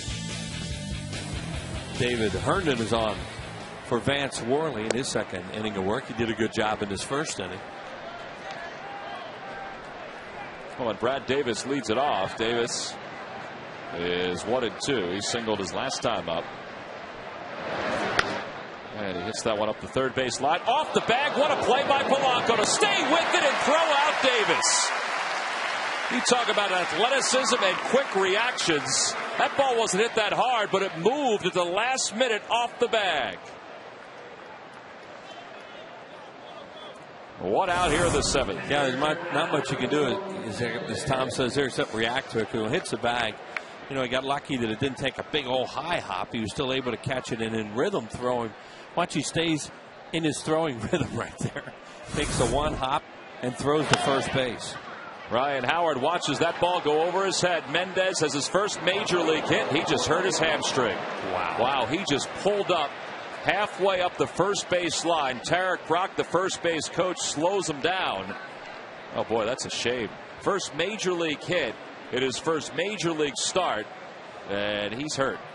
It looks like a quad hanging on, or you said a hamstring. Maybe grabbed the back. I didn't see it. Yeah, you know what? Maybe it was the quad. I thought he grabbed the back, but it looked like the front. Looks like he's hanging on the front of his leg, you know, to the quad area. Oh, what a shame. Yep, it is the front. Yep. Guy was dazzling him out there today.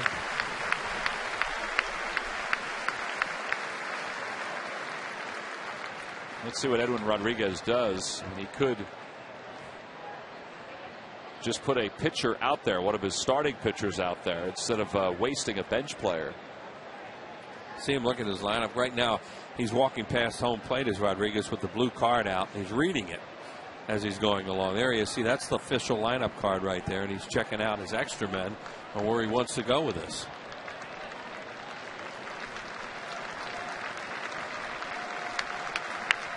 Well, Mendez being helped down the stairs by the Marlins athletic trainer. Will Oman had been loosening up in the pen. I don't know if he'll be the next guy out because the Phillies have Jason Worth leading it off, and then Raul Ibanez. And it will be Hector Luna that will pinch run for Florida.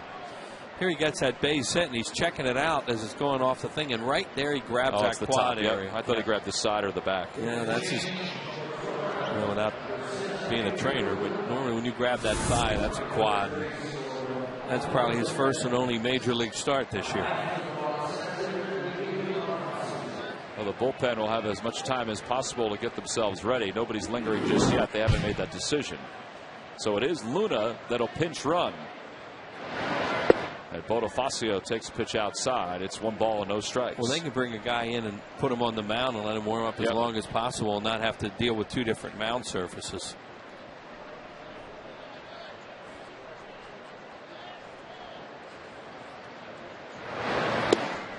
Two 2-0 the count to Bonifacio. Trying to get another inning out of Herndon if they can. The Phillies do have Durbin and Bastardo up and loosening in the pen.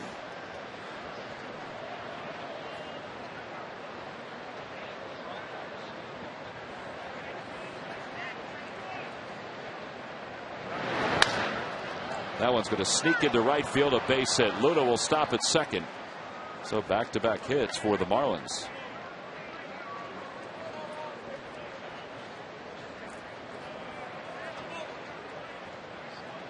And here comes Charlie Manuel. So that's going to be it for David Herndon. It's going to be Bastardo. He's going to call for the lefty to face the left-hander Logan Morrison. With 1 out here at the top of the 7th, 2 aboard.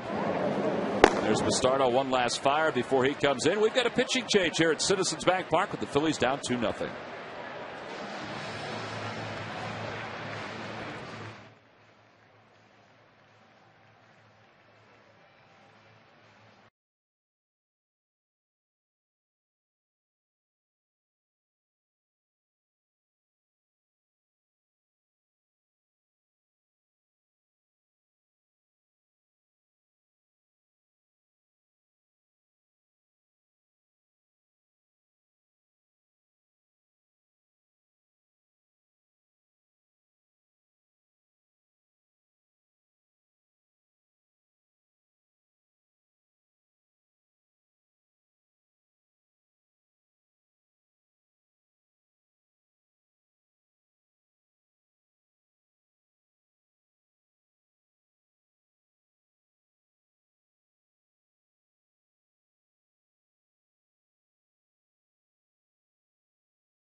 Nothing.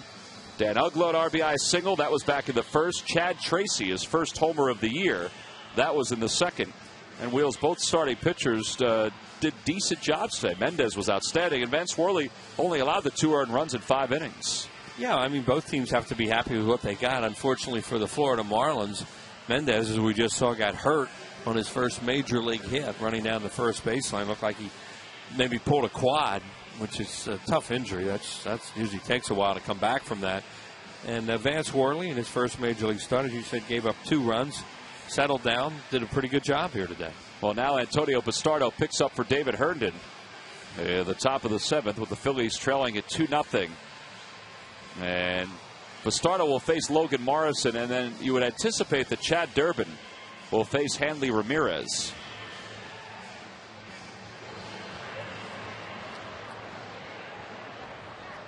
Well, they have a lot of extra pitchers, so just trying to piece it together right now and keep the game right where it is. It's very manageable, just 2-0. Here's Chad. Tom said ready for Hanley Ramirez.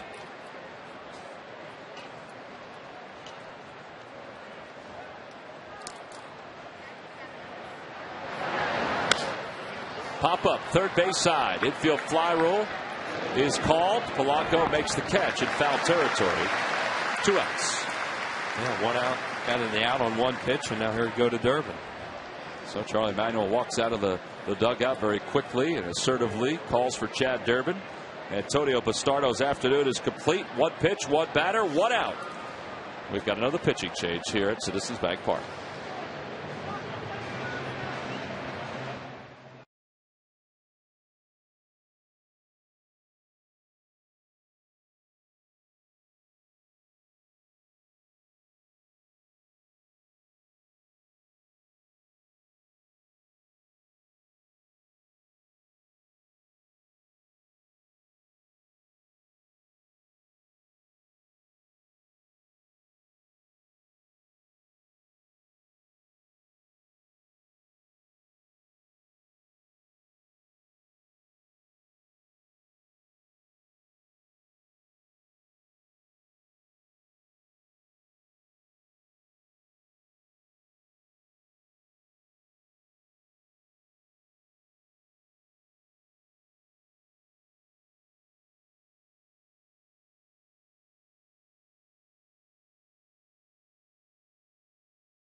And Chad Durbin is the new pitcher for the Phillies. Hey, these lucky fans are this afternoon's Citizens 7. They will each receive a prize pack courtesy of Citizens Bank. Citizens Bank with the most 7-day branches in the Philadelphia area. To find a branch near you, visit citizensbank.com. Mentioned before that this is a manageable ball game for the Phillies. Charlie Manuel is trying to keep it that way as Chad Durbin is in for his 53rd game of the year. He's 4-1 with a 3.79 earned run average. And he'll face Hanley Ramirez, who is 2 for 7 against Durbin during his career. You can see Chad has inherited 18 runners this year. Now he has 20. And they hope he can leave them out there.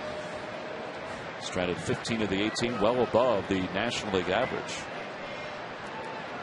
Ramirez today is 1 for 3. Worley got him twice on strikes. He also singled to left back in the 3rd. Yeah, this guy's really hot right now, knocking in a lot of runs out of the 3-hole. And it's a big spot in the ballgame if you can get Hanley Ramirez out here and go into the bottom of the 7th just down 2. See his numbers in the 7th inning or later. He has better numbers against right-handed pitching than left-handed this year. They work him away, and it's 2-0. And you got a tough hitter on deck, too, and Dan Ugla. There's their one left-hander. It's amazing to face these guys, Tom, and only have one left-hander. They've always seemed like they have 2 or 3. Yeah, they used to have Reniel Pinto and Taylor Tankersley.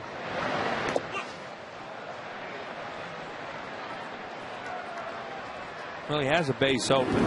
You know, you don't want to walk Hanley Ramirez, so he did throw a 2-0 curveball there. The reason I say you don't want to walk him because then you're out of wiggle room with Ugla.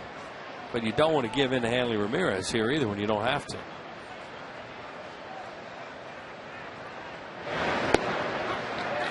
Ooh. Thank you very much.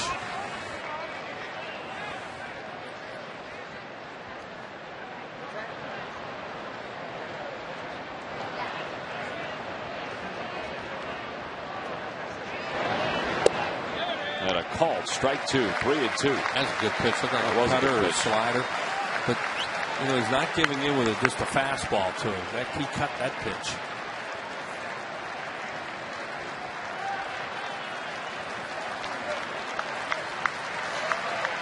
Three and 2. The runners will be off. There they go. And a called strike 3. 3 straight strikes from Durbin. after falling behind 3 balls and no strikes to Hanley Ramirez. He wants to know where that pitch was. It was right on the outside part of the plate. Take a look, folks. The side is retired and Durbin strands 2.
Quiz answer. Wheels, let's refresh your memory. At 20 years old and 212 days, Marlins rookie Mike Stanton is the second youngest player ever to play for the Marlins. Who is the youngest? You know when I went, oh? Yeah. I was thinking You forgot? Miguel Cabrera. Okay. Is that your answer? Yeah. You're correct. 20 years and 67 days. Log back onto Phillies.com to find out if you're the winner of a Phillies prize pack. Thanks for playing Dodge Stump the Fans. Mike Stanton has heard all the stories about Miguel Cabrera and the impact he had as a 20-year-old. And as he said when he first got called up, he hopes he has half the impact of Cabrera. Well, he has. And Will Oman will take over for Adalberto Mendez here in the 7th. 15th game for Oman since being acquired from the Orioles. And he'll face Jason Worth, Raul Ibanez, and Brian Schneider. Phillies just trying to get something going offensively. They have been quiet all afternoon. And it's the Marlins bullpen that is in charge of getting 9 outs. Brian Sanchez is available. They weren't sure. He's been struggling with a side injury, former Philly. They don't think Badenhop is available today, nor do they think Leo Nunez is. Yeah, we showed the taped silhouette of Nunez out in the bullpen, which leads us to believe that he's not out there. There it is. I didn't see that. He has a sore neck. They don't know if he can pitch in the series. 2-1 the count to Jason. We just received word that Mendez does have a right quad strain. And that's why Oman is out there after he picked up his first major league hit in his first major league start. He hurt himself running up the first base line. Boy, that looked like the same pitch. Well, Dale Scott's expanded a little bit away. The 3-0 to Ramirez was outside. You get a break on that. It was ball 4. Then Chad threw some great strikes to him, or good cutters to him to strike him out. That pitch is outside. But, you know, he's opening it up a little bit. 2-2 the count to Jason. And he hits it foul. Marlins bullpen since the 9th of August has the 5th lowest ERA in the National League. Phillies just faced that with the Milwaukee Brewers, who were among the top 5 since the 1st of August in earned run average.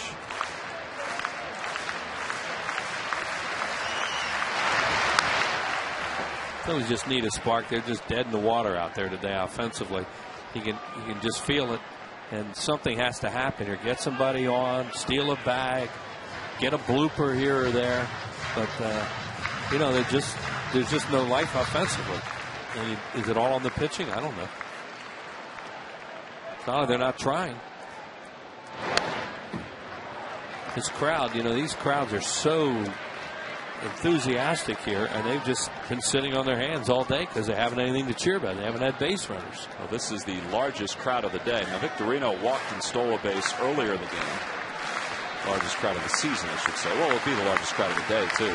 Yeah, it's a big one. This is one game they were talking about. They wondered if they could sell out at one point. That answers that. A lot of people came home from the shore early. It is gorgeous. 3-2 the count to Jason.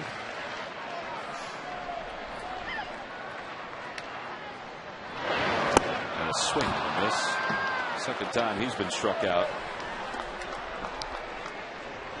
7 strikeouts now for Marlins pitching today.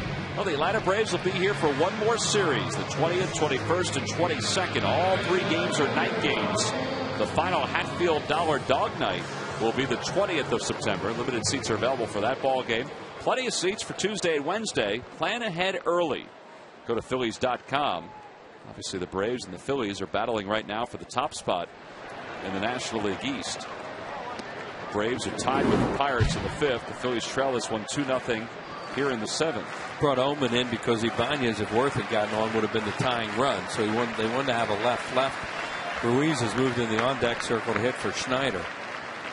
So we could see one of those 2 right-handers out there. We saw warming up for Carlos after he's announced.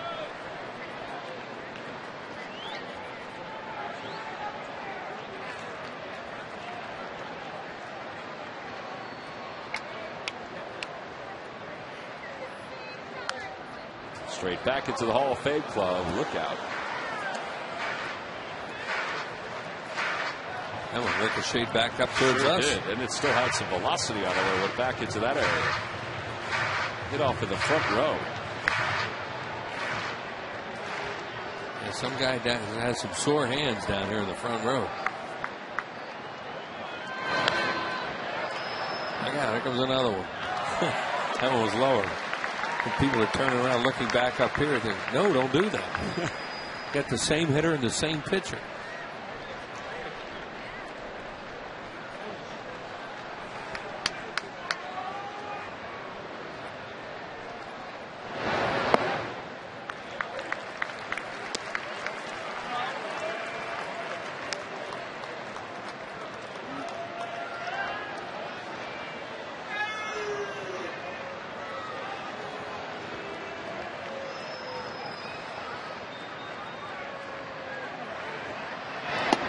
Try to check his swing. They appeal. No swing. Says Dan Iasonia. 3-2. Second straight guy he's gone 3-2 on. Got as Jose Contreras is up in the bullpen. He got Worth to swing at a 3-2 slider. Struck him out.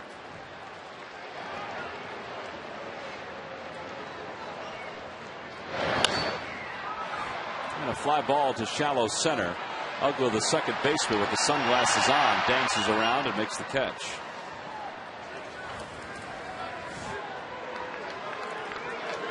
Two outs, and Carlos Ruiz is being introduced as a pinch hitter for the Phillies.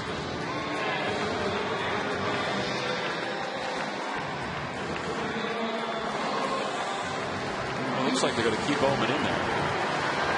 Well, yeah, it probably is because they figured there's no base runners. Now, if Ruiz gets on and they hit like a Glode, it'll keep Glode on the bench, let's say, because of the left-hander out there. So that's probably what Edwin Rodriguez is thinking. Carlos has won some games for the Phillies against the Marlins. Let's see if he can spark a win here.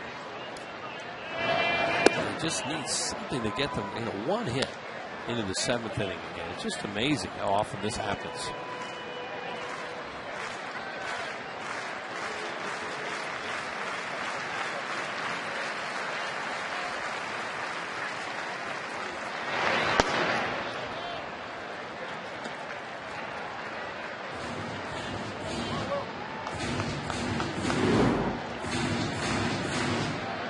Carlos is one of the better hitters, not only with runners in scoring position, that's not the case here, but against lefties for the Phillies. Tried to check his swing, but he went. And it's 1-2. Todd Tishner, the first base umpire. Looked like a good call. It was. Here's Brian Schneider.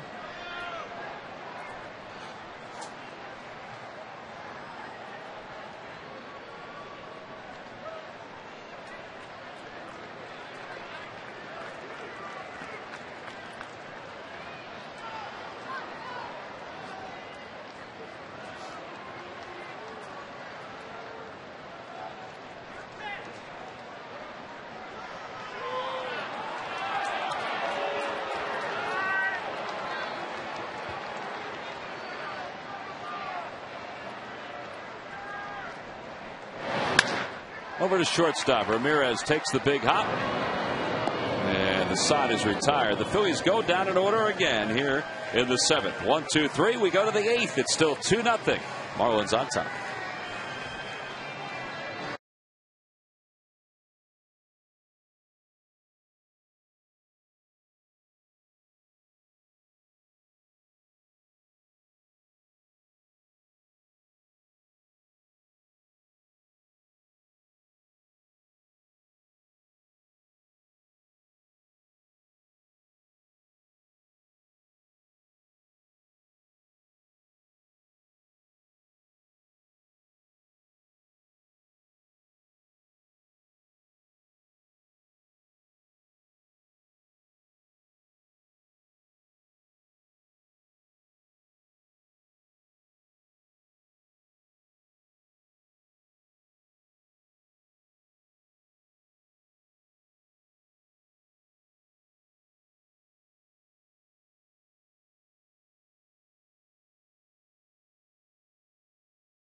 Buy Coca-Cola, the official soft drink of the Phillies, and buy your Quality Plus Ford stores.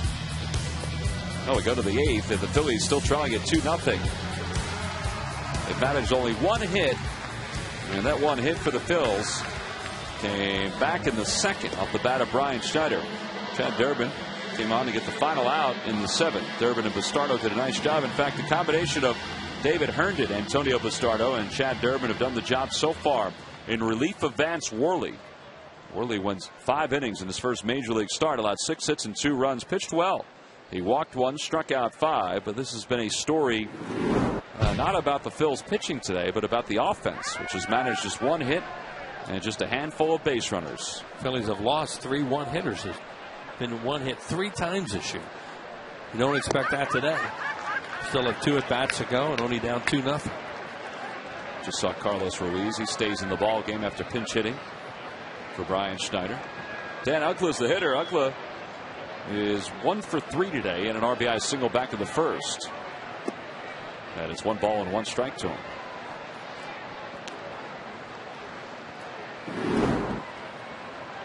See Uggla's career numbers against Durbin: 1 for 8.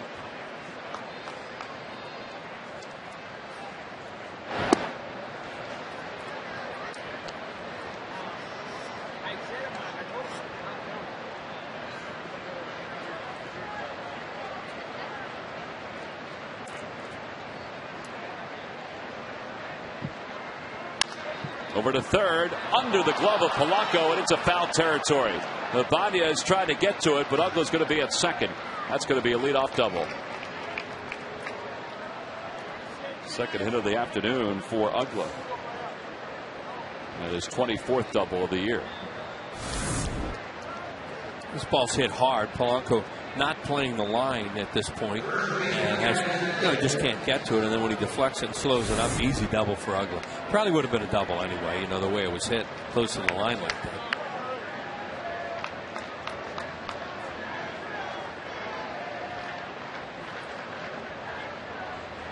Gabby Sanchez is hitless in 3 at-bats.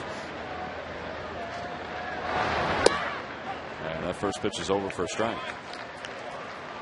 Certainly not a situation where they would ask him to give himself up here either. If he happens to hit a ball on the right side or to the fly ball of the outfield and they move him over, fine. But they want Gabby Sanchez swinging the bat here to do some damage. Yeah, he's been one of their main RBI guys, and they've moved him down to the 3-hole from the 2-hole just to protect Ugla and Hanley Ramirez. Yeah, you don't use a 5-hole hitter normally to get him over, get him in, unless you really need a run. And that's not a get him over swing.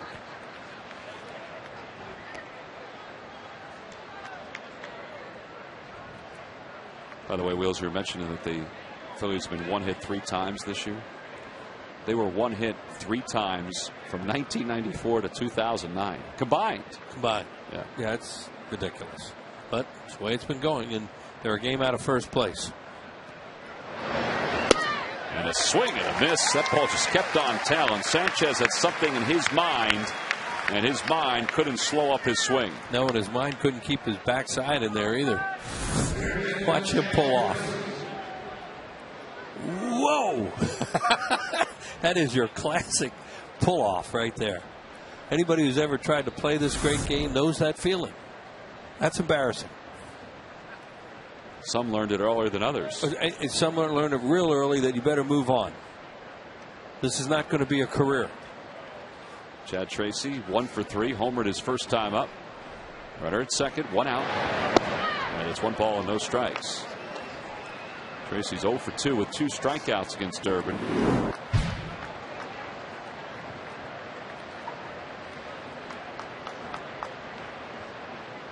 That's one of those swings his teammates can have fun on. If they win the game or they want to have some fun with Sanchez. You see guys imitating swings like that. Towering fly ball to short center. And Valdez makes the catch for the second out. Now the Washington Nationals, who are playing the Mets this afternoon, will be here in Philadelphia to begin a 3-game series, and the last 3-game series against the Nats, the 17th, 18th, and 19th. 2 night games and a day game. That first night game is Cabrini College Knit Cap Night. It's a free to fans 15 and over. It's a great giveaway. You can get your tickets now by going to Phillies.com.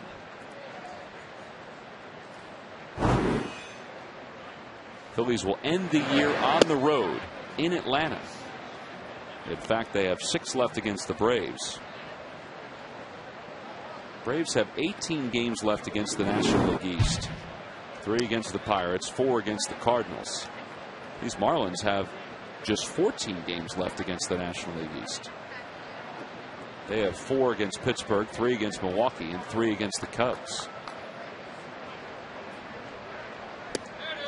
Base open right now. If Stanton were hot, they might walk it and get to the lighter hitter, Davis on deck, the catcher. But in this case, Stanton is not swinging the bat real well, so they figure they can get him out here. As you see by that. In the air to left field. That is a towering shot. Ibanez at the track, and it's gone. It's a 4-0 game.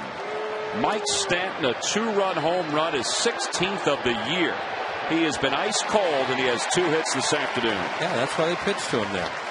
Durbin's been away from the right-handed hitters, figured he'd stay away from him, and that pitch was middle in. He just probably missed his spot. And you hit one in this ballpark in that area and they can go out. Totally missed his spot. Up, coming back towards the middle of the plate.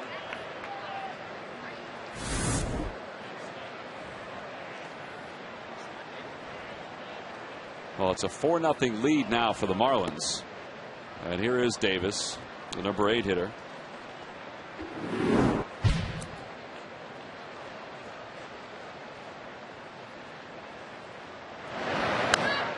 Little cue shot back toward us. Boy, that's right at the foot of our entrance. That was a really nice catch by a fan who was just in front of us. Give him all the celebration. That was like that guy walking down the stairs with a tray of food in his hand. Watch this. All he needed was the tray of food. I guess he put his son down and then made the catch. Said, son, I got a souvenir coming. Wait a minute, son, I'll be right back. Well, the son doesn't mind. What if that ball would have hit me in the head, he says. 2-2 the count to Davis.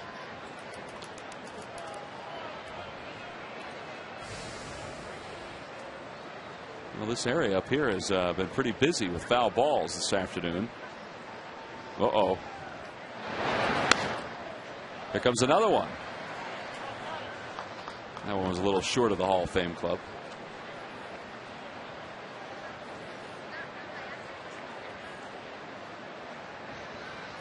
Hey, Mom, look. Well, if she's not here, then she now... Oh, no, she is here. And a swing and a miss, backhanded by Ruiz. And the side is retired. 2 runs in the inning on the 2-run home run by Mike Stanton. And some pretty good defense by the Phils fans.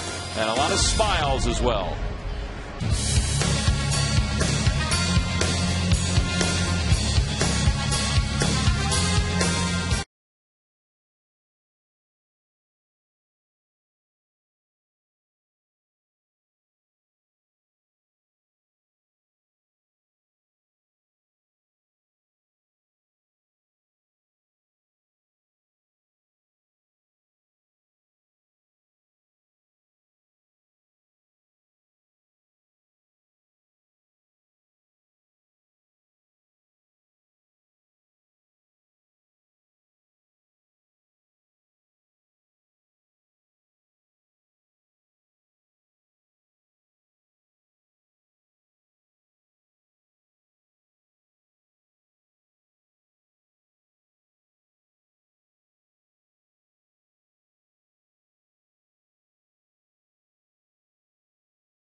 Well, happy Labor Day, everybody. We hope you're enjoying the unofficial end of summer. Let's hope there's some warm weather in your future before the end of September. Mike Stanton, well, let's hope he's not warming up for this 4-game series. He has 2 hits today, including a 2-run home run that's given the Marlins a 4-0 lead. Wes Helms comes into the game to play third for the Marlins, and Jose Veras is the new pitcher. So Veras is on to face Valdez. And then the pitcher spot. Maybe he's not going to face Valdez. Valdez got up to the plate. Now he is walking back to the dugout, and he tells the home plate umpire Dale Scott to hang on. There's Veras' numbers. 35th game for him. And Jimmy Rollins is going to come up, and he's going to pinch hit. Jimmy did not start today's ball game.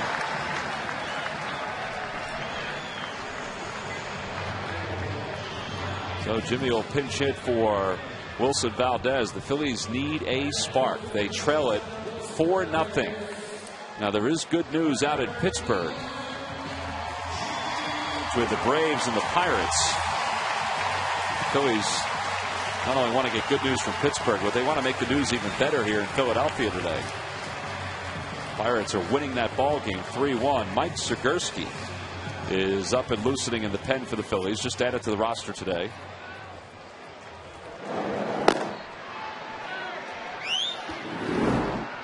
So here's Jimmy. Look at his numbers as a pinch hitter. He doesn't do it that often, because before he was injured a couple of years ago, he played almost every day. And he takes the first pitch from Veras outside.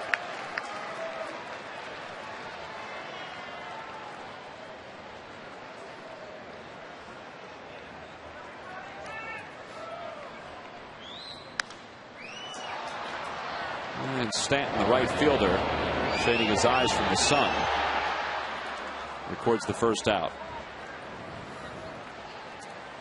One away, and now Ross Glode will pinch hit. So first Rollins, now Glode. Charlie has used 4 players off his bench this afternoon.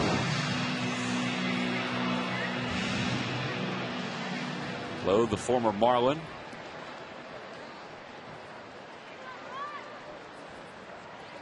He's had a good year for the Phillies. 31 hits overall.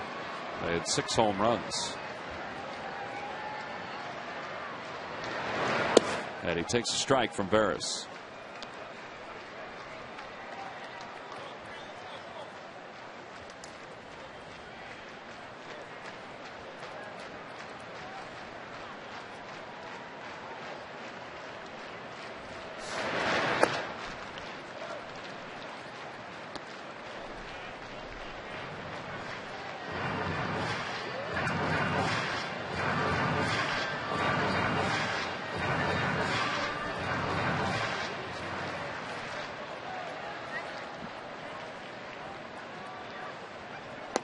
Two and one the count.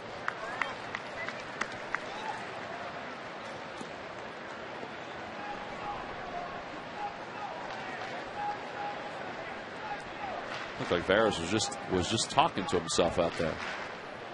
Kind of shook his head as he walked back to the mound, as if he was answering himself. Another pop up. Ramirez shading his eyes from the sun. 2 outs.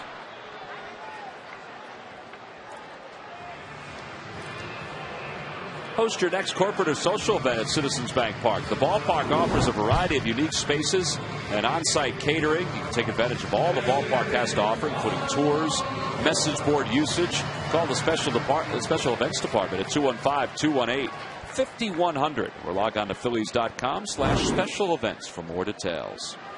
Now with 2 outs, here's Polanco. Polanco's probably happy to see Mendez out of the game. He got him 3 times today. He did not look comfortable in any of those at-bats.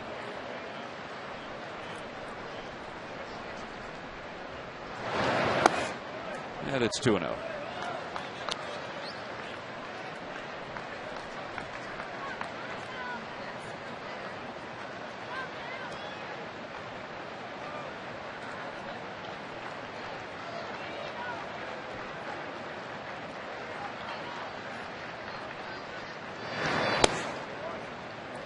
Do you have any thoughts on doubleheaders and whether you win the first game if you have the advantage going into that second game or not? You have the advantage, but you don't feel as desperate because you never want to lose a doubleheader, and you certainly don't want to lose a doubleheader at home in September. I guess a lot of it depends on how you've used your bullpen. As you look at the Toyota Major League scoreboard, the Pirates lead the Braves 3-1. I guess it depends on how you've used your bullpen too in that first game and how comfortable you feel with the starting pitcher in the second game. Oh yeah, well the starting pitcher has a lot to do with it, because many times you use your best starting pitcher in the first game of the pure doubleheader. It used to be different because you played 20-nighters, in the shadows, so you always wanted the hardest thrower out there because nobody could see for the first 5 innings, kind of like yesterday. But now it's different. You're playing in the daylight here, so the shadows don't come into play until maybe a little bit. We're getting close to it now. I don't know. I've always thought that teams, when they win that first game, there's less pressure to win the second game. Although in the month of September, you win the first game, you should really bear down, try and win a doubleheader. Now they're at a point where they've got to try and pull this one out, or really have to get after it in the second game. And they're just dead offensively in this first game again. And if you get to the point where everybody just throws their hands up and say, "We can't explain it. Stop asking." Well, they've walked 3 times. They have just 1 hit. They've had 1 batter hit. And it's 2-0 to Victorino. That's good at bat by Polanco, who does not walk very often. But just to get on, and unfortunately that 2-run home run has taken them out of the tying run coming up to the plate.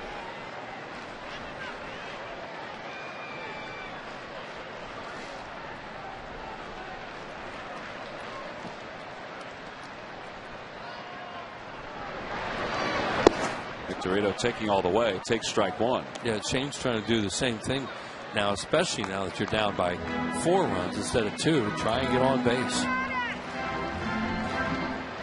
You do not have another left-hander to bring into the game. 2-1 the count to Victorino. Ball 3. Veras has always been the kind of guy you get fried out there and walk guys. And you pointed out how he's talking to him. That's one of the more dangerous things to do. Talk to yourself and answer. That's when you're thinking, uh-oh. You may not be able to come up with the right answer. Well, it's one thing to talk to yourself and another thing to answer. 3-1 to Victorino. Good job by Shane. Very patient. Just trying to get on base and read the scouting reports on Veras about how wild he can get and how he can get agitated.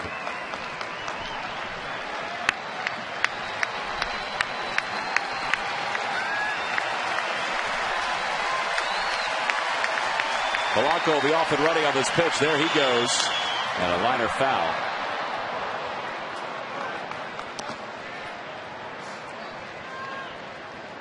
Phillies today are even trying to visit second base for the first time since the first inning. Victorino got there after he stole second, but it's the last time they've had a runner in scoring position. That's amazing.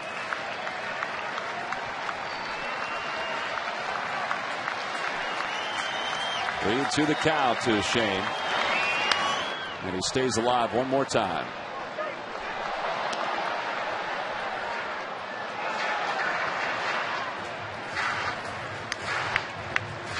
On the Toyota Major League scoreboard, the Brewers lead the Cardinals 2-1 in the bottom of the 5th.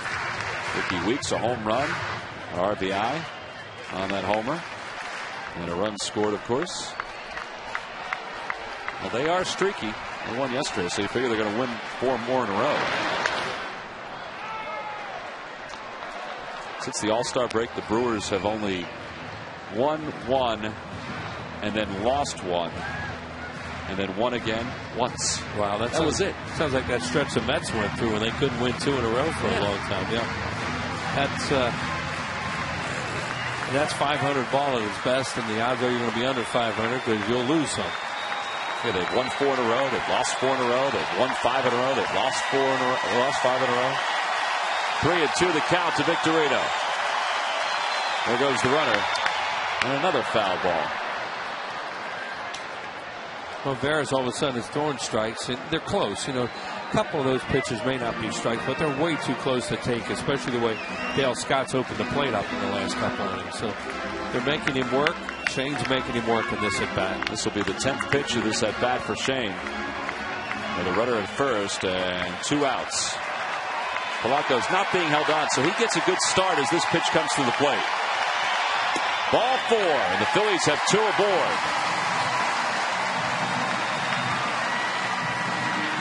Two good at bats. That's the first time today the Phillies have had 2 base runners at the same time. There's Edwin Rodriguez talking it over with Randy St. Clair's pitching coach. They do not have another pitcher up at this point. And they may be they're checking the card on the wall, and they may go to the phone now. You figure Sanchez has been throwing a lot. It won't take him long to get ready. Well, that's another thing that's a shame for the Phillies right now. They let this get to 4. They're short out there with guys that they use at the end of the game in Badenhop and Nunez. They don't have them. So they're going to have to use guys that they normally would not want to use. Reed Cornelius, the bullpen coach, has told somebody to get up and start to throw. Might be Jorge Sosa. Chase takes ball 1. It's 1-0. Get some life here, and then you have one more chance in the 9th. But you've got the meaty order up here, so let's take a shot. They only have 1 hit today. There's Sosa. But they do have 4 walks and a hit batter.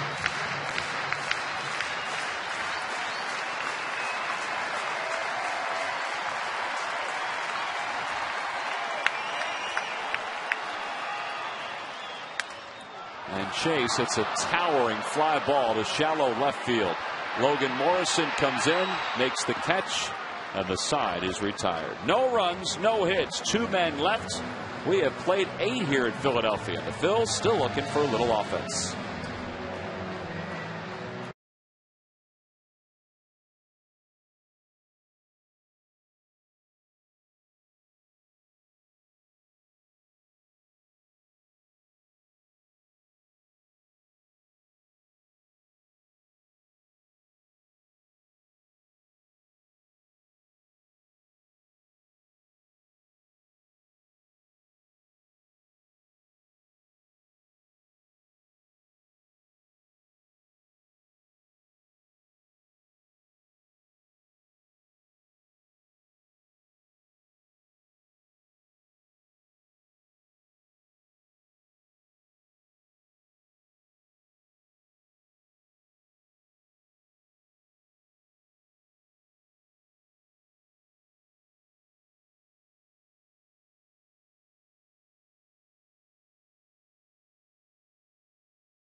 They're half of the night. You know, every time the Phillies retire the opposing team in order, Comcast will make a contribution to Phillies charities. It's happened twice today. Phillies baseball is brought to you by the Xfinity Triple Play. It's your complete lineup for digital TV, high-speed internet, and home phone. Now, Mike Zagorski's back in the big leagues. Mike, in 52 games this year down in Lehigh Valley, was 2-3 with a 3.27 earned run average. And he had 3 saves for the Iron Pigs. And he will face Wes Helms, who came on as part of a double switch in the last inning. And then the top of the order for the Phillies, or for the Marlins, I should say.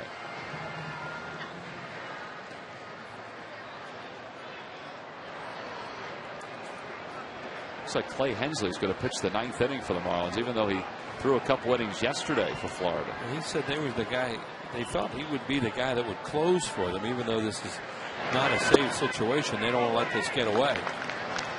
You know, the Marlins are a team that realistically are not going to postseason play, and they know it, but they love playing the Phillies and the Braves because they like. You talk to their people, and they'll tell you they step it up when they play these 2 teams, and they win here. Phillies win in Florida, and the Marlins seem to win up here, and they step their game up when they play the better teams. That's interesting, and that's a flaw, obviously, for the organization, that it takes the better teams for them to step up and play better. But I guess when you're 9 games out, which is what they are, and 8 games out of the wild card, there has to be some kind of incentive for September. I mean, they're not out of it by any stretch. And they got some young players that are trying to establish themselves right now too. They're in the middle of shaking some things up. They moved Cantu, they moved Cody Ross.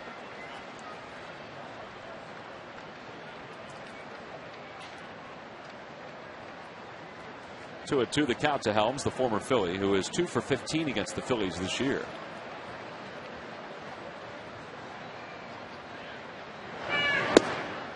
And inside, it's 3-2. Last time Zagorski was here, you noticed that his velocity was good.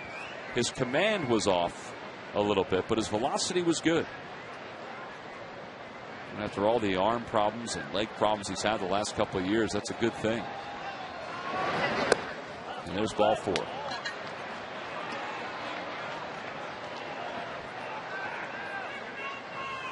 Hey, after the game, former Phillies pitcher Ricky Bottalico breaks down the game and the pitching of Vance Worley and his Phillies bullpen, and his thoughts on the National League playoff race. Don't miss Phillies postgame live presented by Sloan Toyota. Following the ball game right here on Comcast Sportsnet. And our next telecast will be tonight on Sportsnet. It's time for Game 2 as the Phils hit the field against the Marlins. Marlins and the Phils. Game 2 coverage begins with pregame live at 6:30 right here on Comcast Sportsnet. Bonifacio bats from the right side. Bonifacio looked like he's up there to sacrifice. Then when you get another run, take the grand slam out of play. But you have to be careful with a guy like this. If he bunts, get on it in a hurry, because if you don't, there'll be 2 on and nobody out. And not show anything that time when they moved over.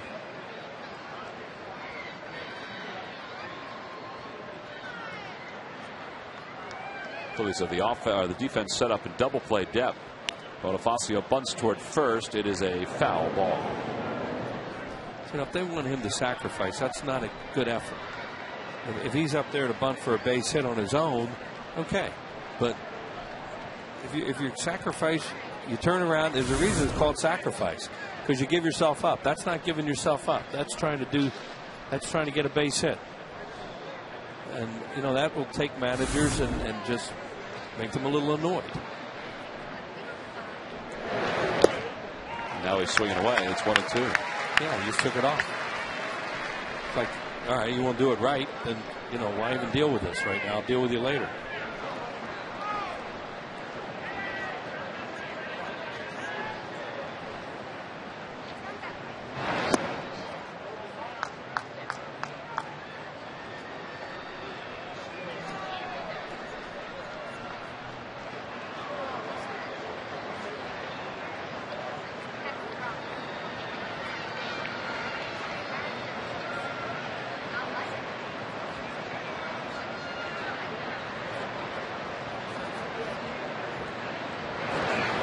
Line drive, base hit to left field. So the Marlins have 2 runners on to lead off the 9th inning.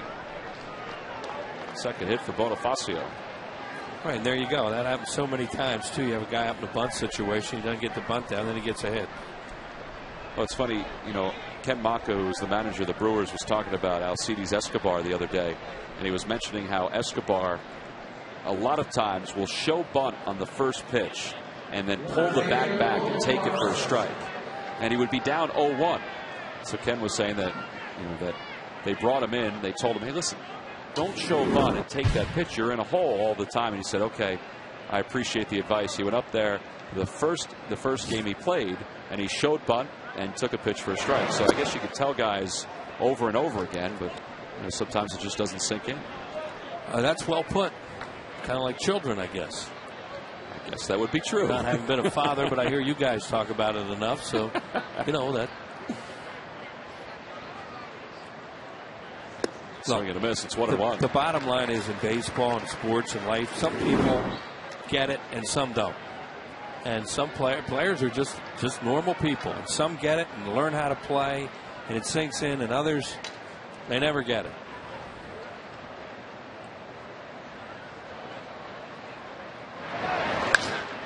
Line drive towards center. Victorino coming on, makes the catch. Ball was hit hard. And 1 out here in the 9th. Helms back to second. Bonifacio back to first. And here comes Hanley Ramirez. Nobody loosening up in the bullpen, so Zagorski is going to be out there to face the right-hander Hanley Ramirez and the righty Dan Uggla.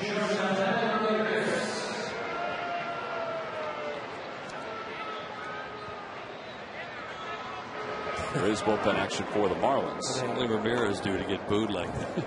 That's Hanley Ramirez. Trying to think, did he do something here? Well, usually there's a reason for that. I think everybody boos the best player on the other team. Is that what it is?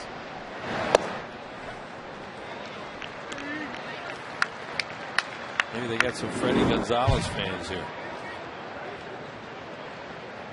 That was the latest story that came out the last couple of days, that Ramirez has the green light all the time in the base paths, which is something he didn't have with Freddie Gonzalez as the manager. And the bases are loaded. The ball hit him right in the small of the bat. Yeah, that had to hurt.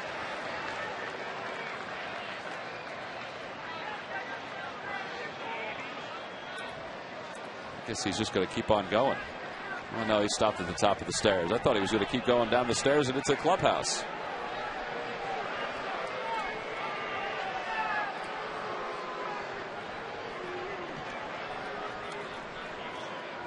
Well, the bases are now loaded. Let's take a listen.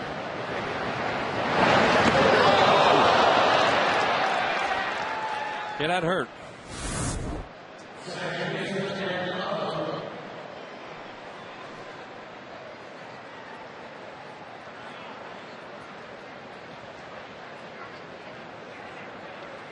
Well, still a tough spot for Zagorski with the Phillies trailing at 4-0. Now the base is loaded for Dan Ugla. And Ugla was swinging for the seats there. That's 0-1. Yeah, he got a 4-0 lead right now, and he's trying to really put this one away. He has a couple of grand slams. Ugla is a home run hitter and a fly ball hitter. Another good play by a fan there. But he also hit in some double plays, because he'll hit the ball on the ground hard. One of those grand slams that Ugla has is against the Phillies. Hits it hard right past Polanco down the left field line. 2 runs are going to score. Ramirez heads to third, and Ugla gets to second. It's a 2-run double. It's 6-0 Florida. No, he hit that one hard. Yeah, he loves that spot off a left-hander. And this one has gotten away now. You know, they're not going to bring guys out of the bullpen that or the back end of the bullpen type of guys. Got ahead in the count. Bang. Look at the top spin on that ball. That ball, that's a great shot. You could see that thing have all that top spin and then hook when it hit the ground. Well, now the Phillies play the infield in, down 6-0.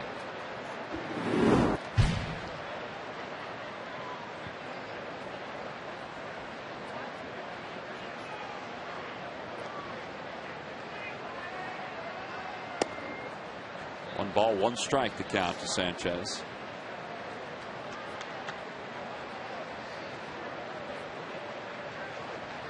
Sanchez today is 0 for 4.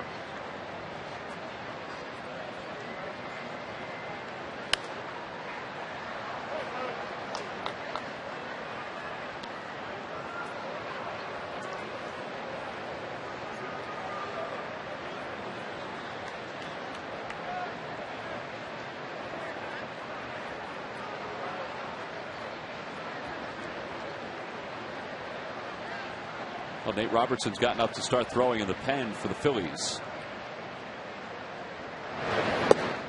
And a call, strike 3. 2 outs. Sanchez has struck out 3 times today. And Cameron Maybin is going to pinch hit for the Marlins. This is the pitcher spot that's up.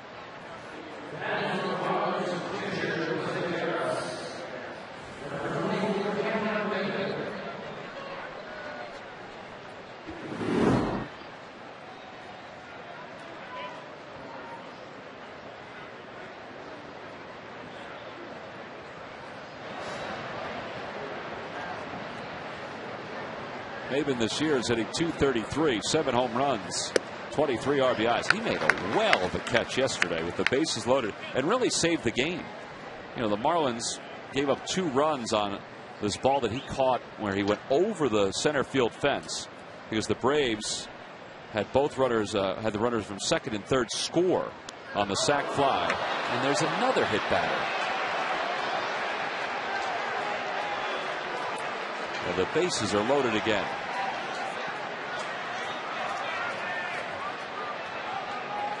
Well, he's not trying to hit people, but you do too much of that, you're going to get somebody hit on your team.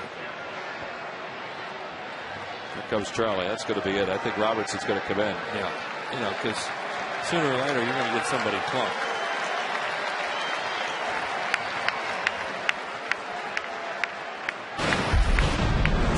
Well, speaking of that, back on Wednesday, Niger Morgan was hit by a pitch here, and he steals a bag, and the Nationals are down by a pretty good margin right here. And then he steals third, and you know, it's unwritten rules, as Wes Helms says, and Morgan slid right between the legs of Helms, and then he scores on this sac fly, and he says something to the Marlins dugout as he crosses the plate, and then the next time he's up, he gets the ball thrown behind him, and then he goes after Chris Volstad. How about Gabby Sanchez coming in from first to help out his pitcher, and he knocked Morgan to the ground. Pat Listash, the third base coach for the Nationals, came in as well. And Niger Morgan went off with his shirt pulled out. And he has been suspended 8 games for that infraction, 7 for a previous infraction. And we'll see what Major League Baseball does with his appeals. 6-0 Marlins. We've got a pitching change with the bases loaded.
Philly, and he's on the pitch here at the top of the ninth to try to get the final out with the bases loaded.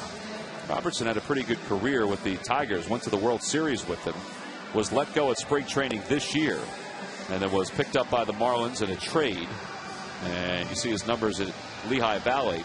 Pitched for the Marlins for part of the season, then went to St. Louis, opted out of his deal there, then signed by the Phillies. There was some thought that he would start this afternoon's ball game. The Phillies decided to go to Vance Worley, and Worley pitched well. 5 innings, he allowed 2 runs on 6 hits, and he struck out 5. So Robertson does get into the ball game. He was just activated today, and he will face Mike Stanton with the bases loaded, and the Phillies down 6-0. They've been out hit 12-1. Yeah, and this shows you, that they're in this game right now. They're just going to say, I don't think you're going to win this game. You're going to let Robertson pitch here because you bring a right-hander in out of your bullpen now to pitch to Stanton. But a lot of those guys out there have been pitching a lot lately. And the idea, of course, is not to use them now and have them for the second game. Mike Zagorski's been charged with 2 runs so far here in the ninth. Let's hope that's it. Scott Cousins is on the run at first base for Cameron Maben. Maben was hit by the pitch, and he kind of limped off. There's Cousins, who won the game yesterday against the Braves. Yeah, he's the guy that came on to hit after Logan Morrison got hit with that foul ball.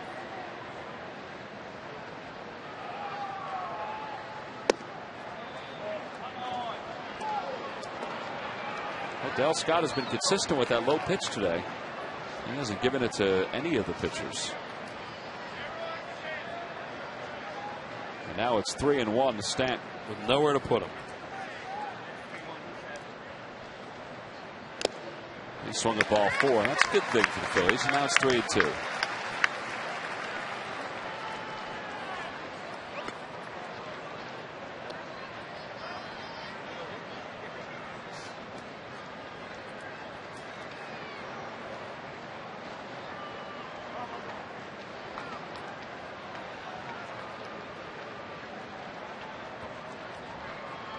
Runners go. 3-2 pitch. Pulled toward third. Fair ball on the bag. Polanco makes the play again. Scooped up and safe at first. A run scores. It's 7-0 Florida. Stanton came up a little lame at first. Like he tripped over the bag or something. And he looked down. He reached down at his ankle. And now he's limping a little bit. Well, that was awfully close at first. Yeah, it's close down the line. It's definitely a fair ball. It's back into the bag. Yeah, it goes over the bag, and then it takes that kick to the right. And see, he jumps at the bag, and he tripped. Times you talk about it, oh boy, he turns around, looks halfway down the line. You never want to do that. Davis in the air to center. That should do it for the inning. Victorino makes the catch, but 3-run score. The Marlins batter out here at the top of the ninth. They strand the bases loaded. They got a lot of guys limping to the bottom of the ninth with a 7-0 lead.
He has struggled coming in, but he's got 3 hits today, and he'll sit the rest of this one out. As the bottom of the 9th inning, they were thinking about letting him stay in, and then he just got the word that he was done.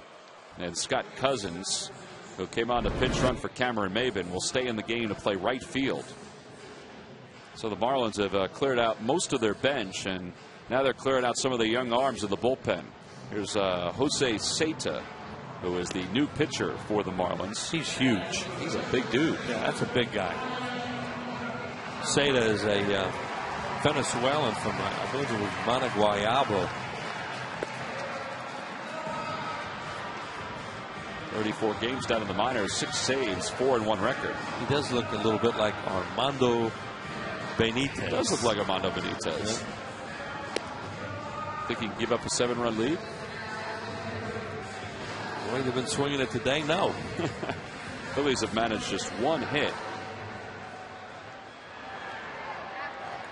Cameron Maben, by the way, left with a left knee contusion. Scott Cousins came on for him originally, and then stayed in for Stanton. So Ryan Howard will lead it off here at the bottom of the 9th. Ryan is 0 for 3 this afternoon.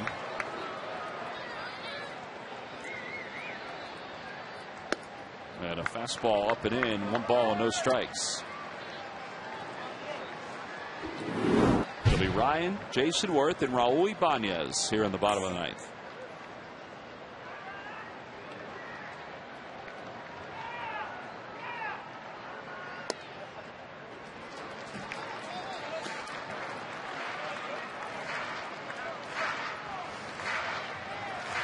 Well, they've got to the top of the 8th inning in Pittsburgh. The Pirates lead the Braves 3-1. No day-night doubleheader there, just 1 game.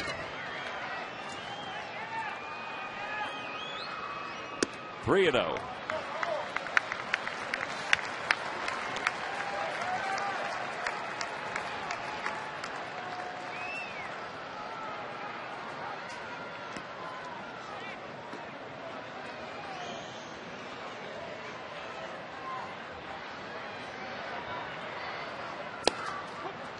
And Ryan was taken all the way. Takes another fastball, and it's 3-1.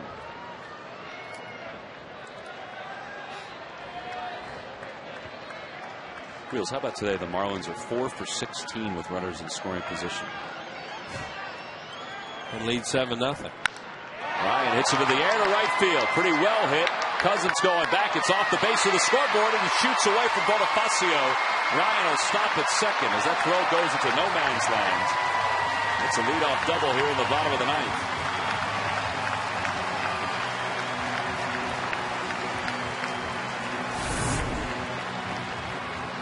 Ryan Howard got a fastball there. He got ahead in the count and spun it right off the bottom of the scoreboard. And he was safe at second, safe and secure with New York Life. Haven't said that at all today, because the Phillies have only had now 2 hits, and the other one was a single.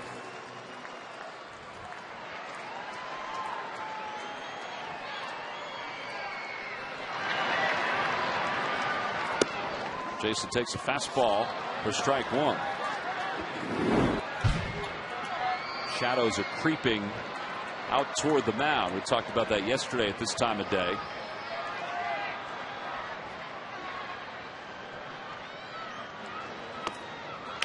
It's a little harder for the hitters to see. And they're still at the point, and it won't be much longer, that they can probably have max vision, but it's getting close.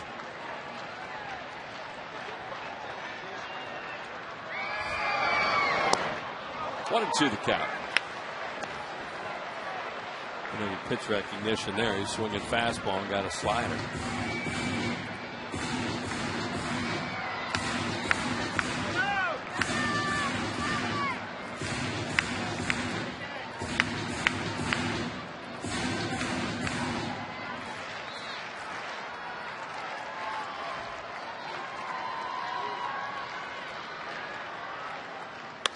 Back toward the middle, base hit it to left center field. Ryan's around third. He's going to score easily. The Phillies are on the board. They have back-to-back base hits here in the bottom of the 9th.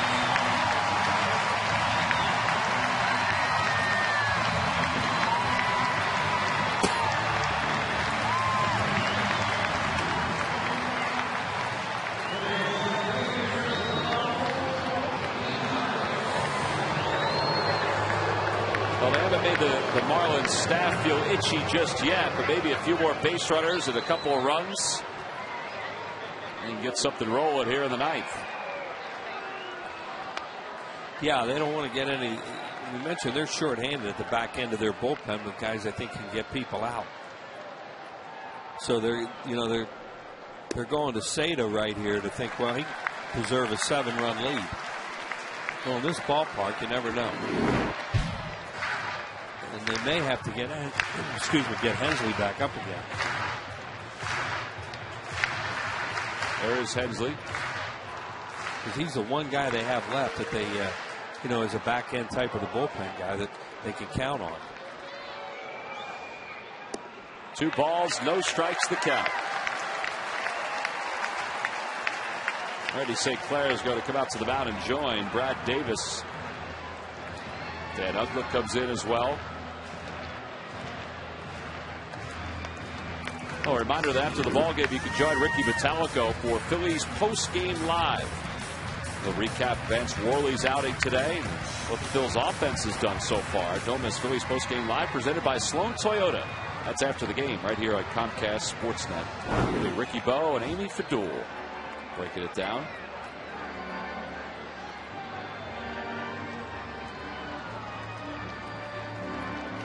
So the conversation on the mound is complete.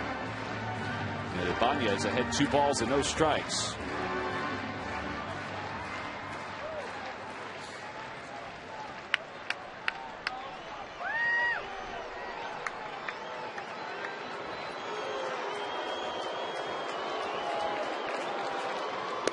Ball 3. Well, you figure if they get another base runner, I can't imagine they're going to waste any more time. Yeah, because this guy's really struggling. You said, could the Phillies get 7 in this inning? And I said, no, not the way they're swinging the bats. Well, I envision this guy coming in. Well, they only need 6 now. Well, yeah. As you say, he's probably on a short leash.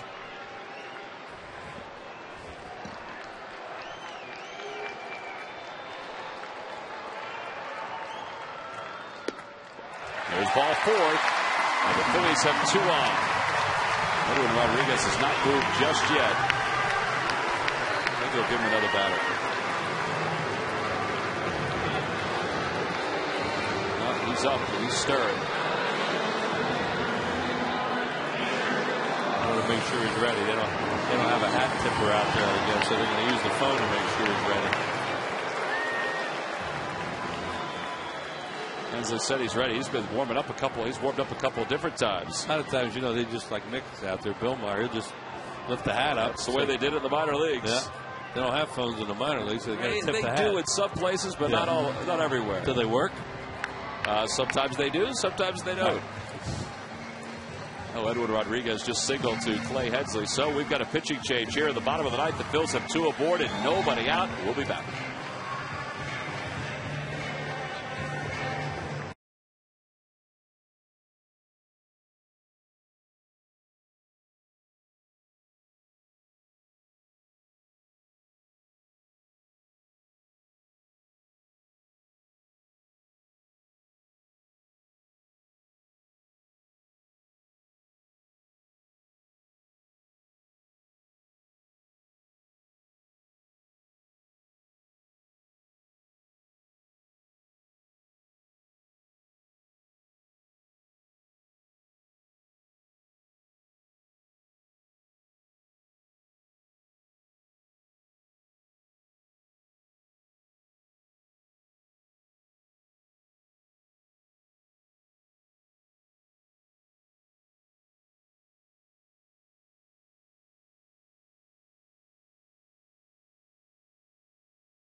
The Marlins thought, well, maybe we can get through this inning without going to the guy we want to have close the game. That's Clay Hensley. They'll have to go to Hensley for a second straight day. Hensley, 57th ball game. He has 3 wins, a 2.59 ERA. And Carlos Ruiz will be the next hitter for the Phillies. Now it's Ruiz and then Jimmy Rollins. Jimmy pinch hit for Wilson Valdez in the 8th inning. Carlos is 0 for 1. He pinch hit back in the 7th inning. Hensley's a guy who used to pitch with San Diego, throws a lot of sinkers. So, you know, a guy to get a ground ball double play. You know, that's why they like him in the game. He's not a strikeout guy necessarily. Delivers the ball outside, and it's 1-0. Phillies still on their bench have Greg Dobbs, Mike Sweeney, Ben Francisco, and Paul Hoover. You see 6 double play groundouts and 49 opportunities for Hensley. Yeah, he just started him with a sinker. There's another pitch away. There's Dobbs.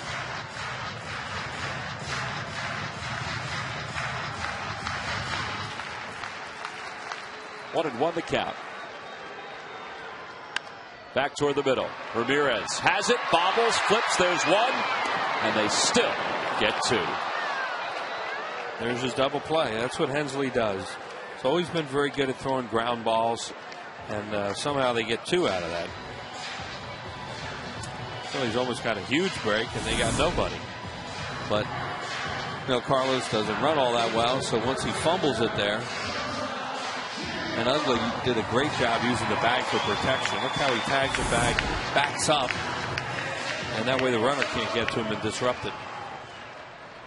The Phillies down to their final out here in the 9th inning. They trail at 7-1. First of this day-night doubleheader. It hasn't gone well for the Phils.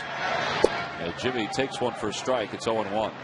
Game 2 will be Anibal Sanchez for the Marlins and Roy Oswalt for the Phillies.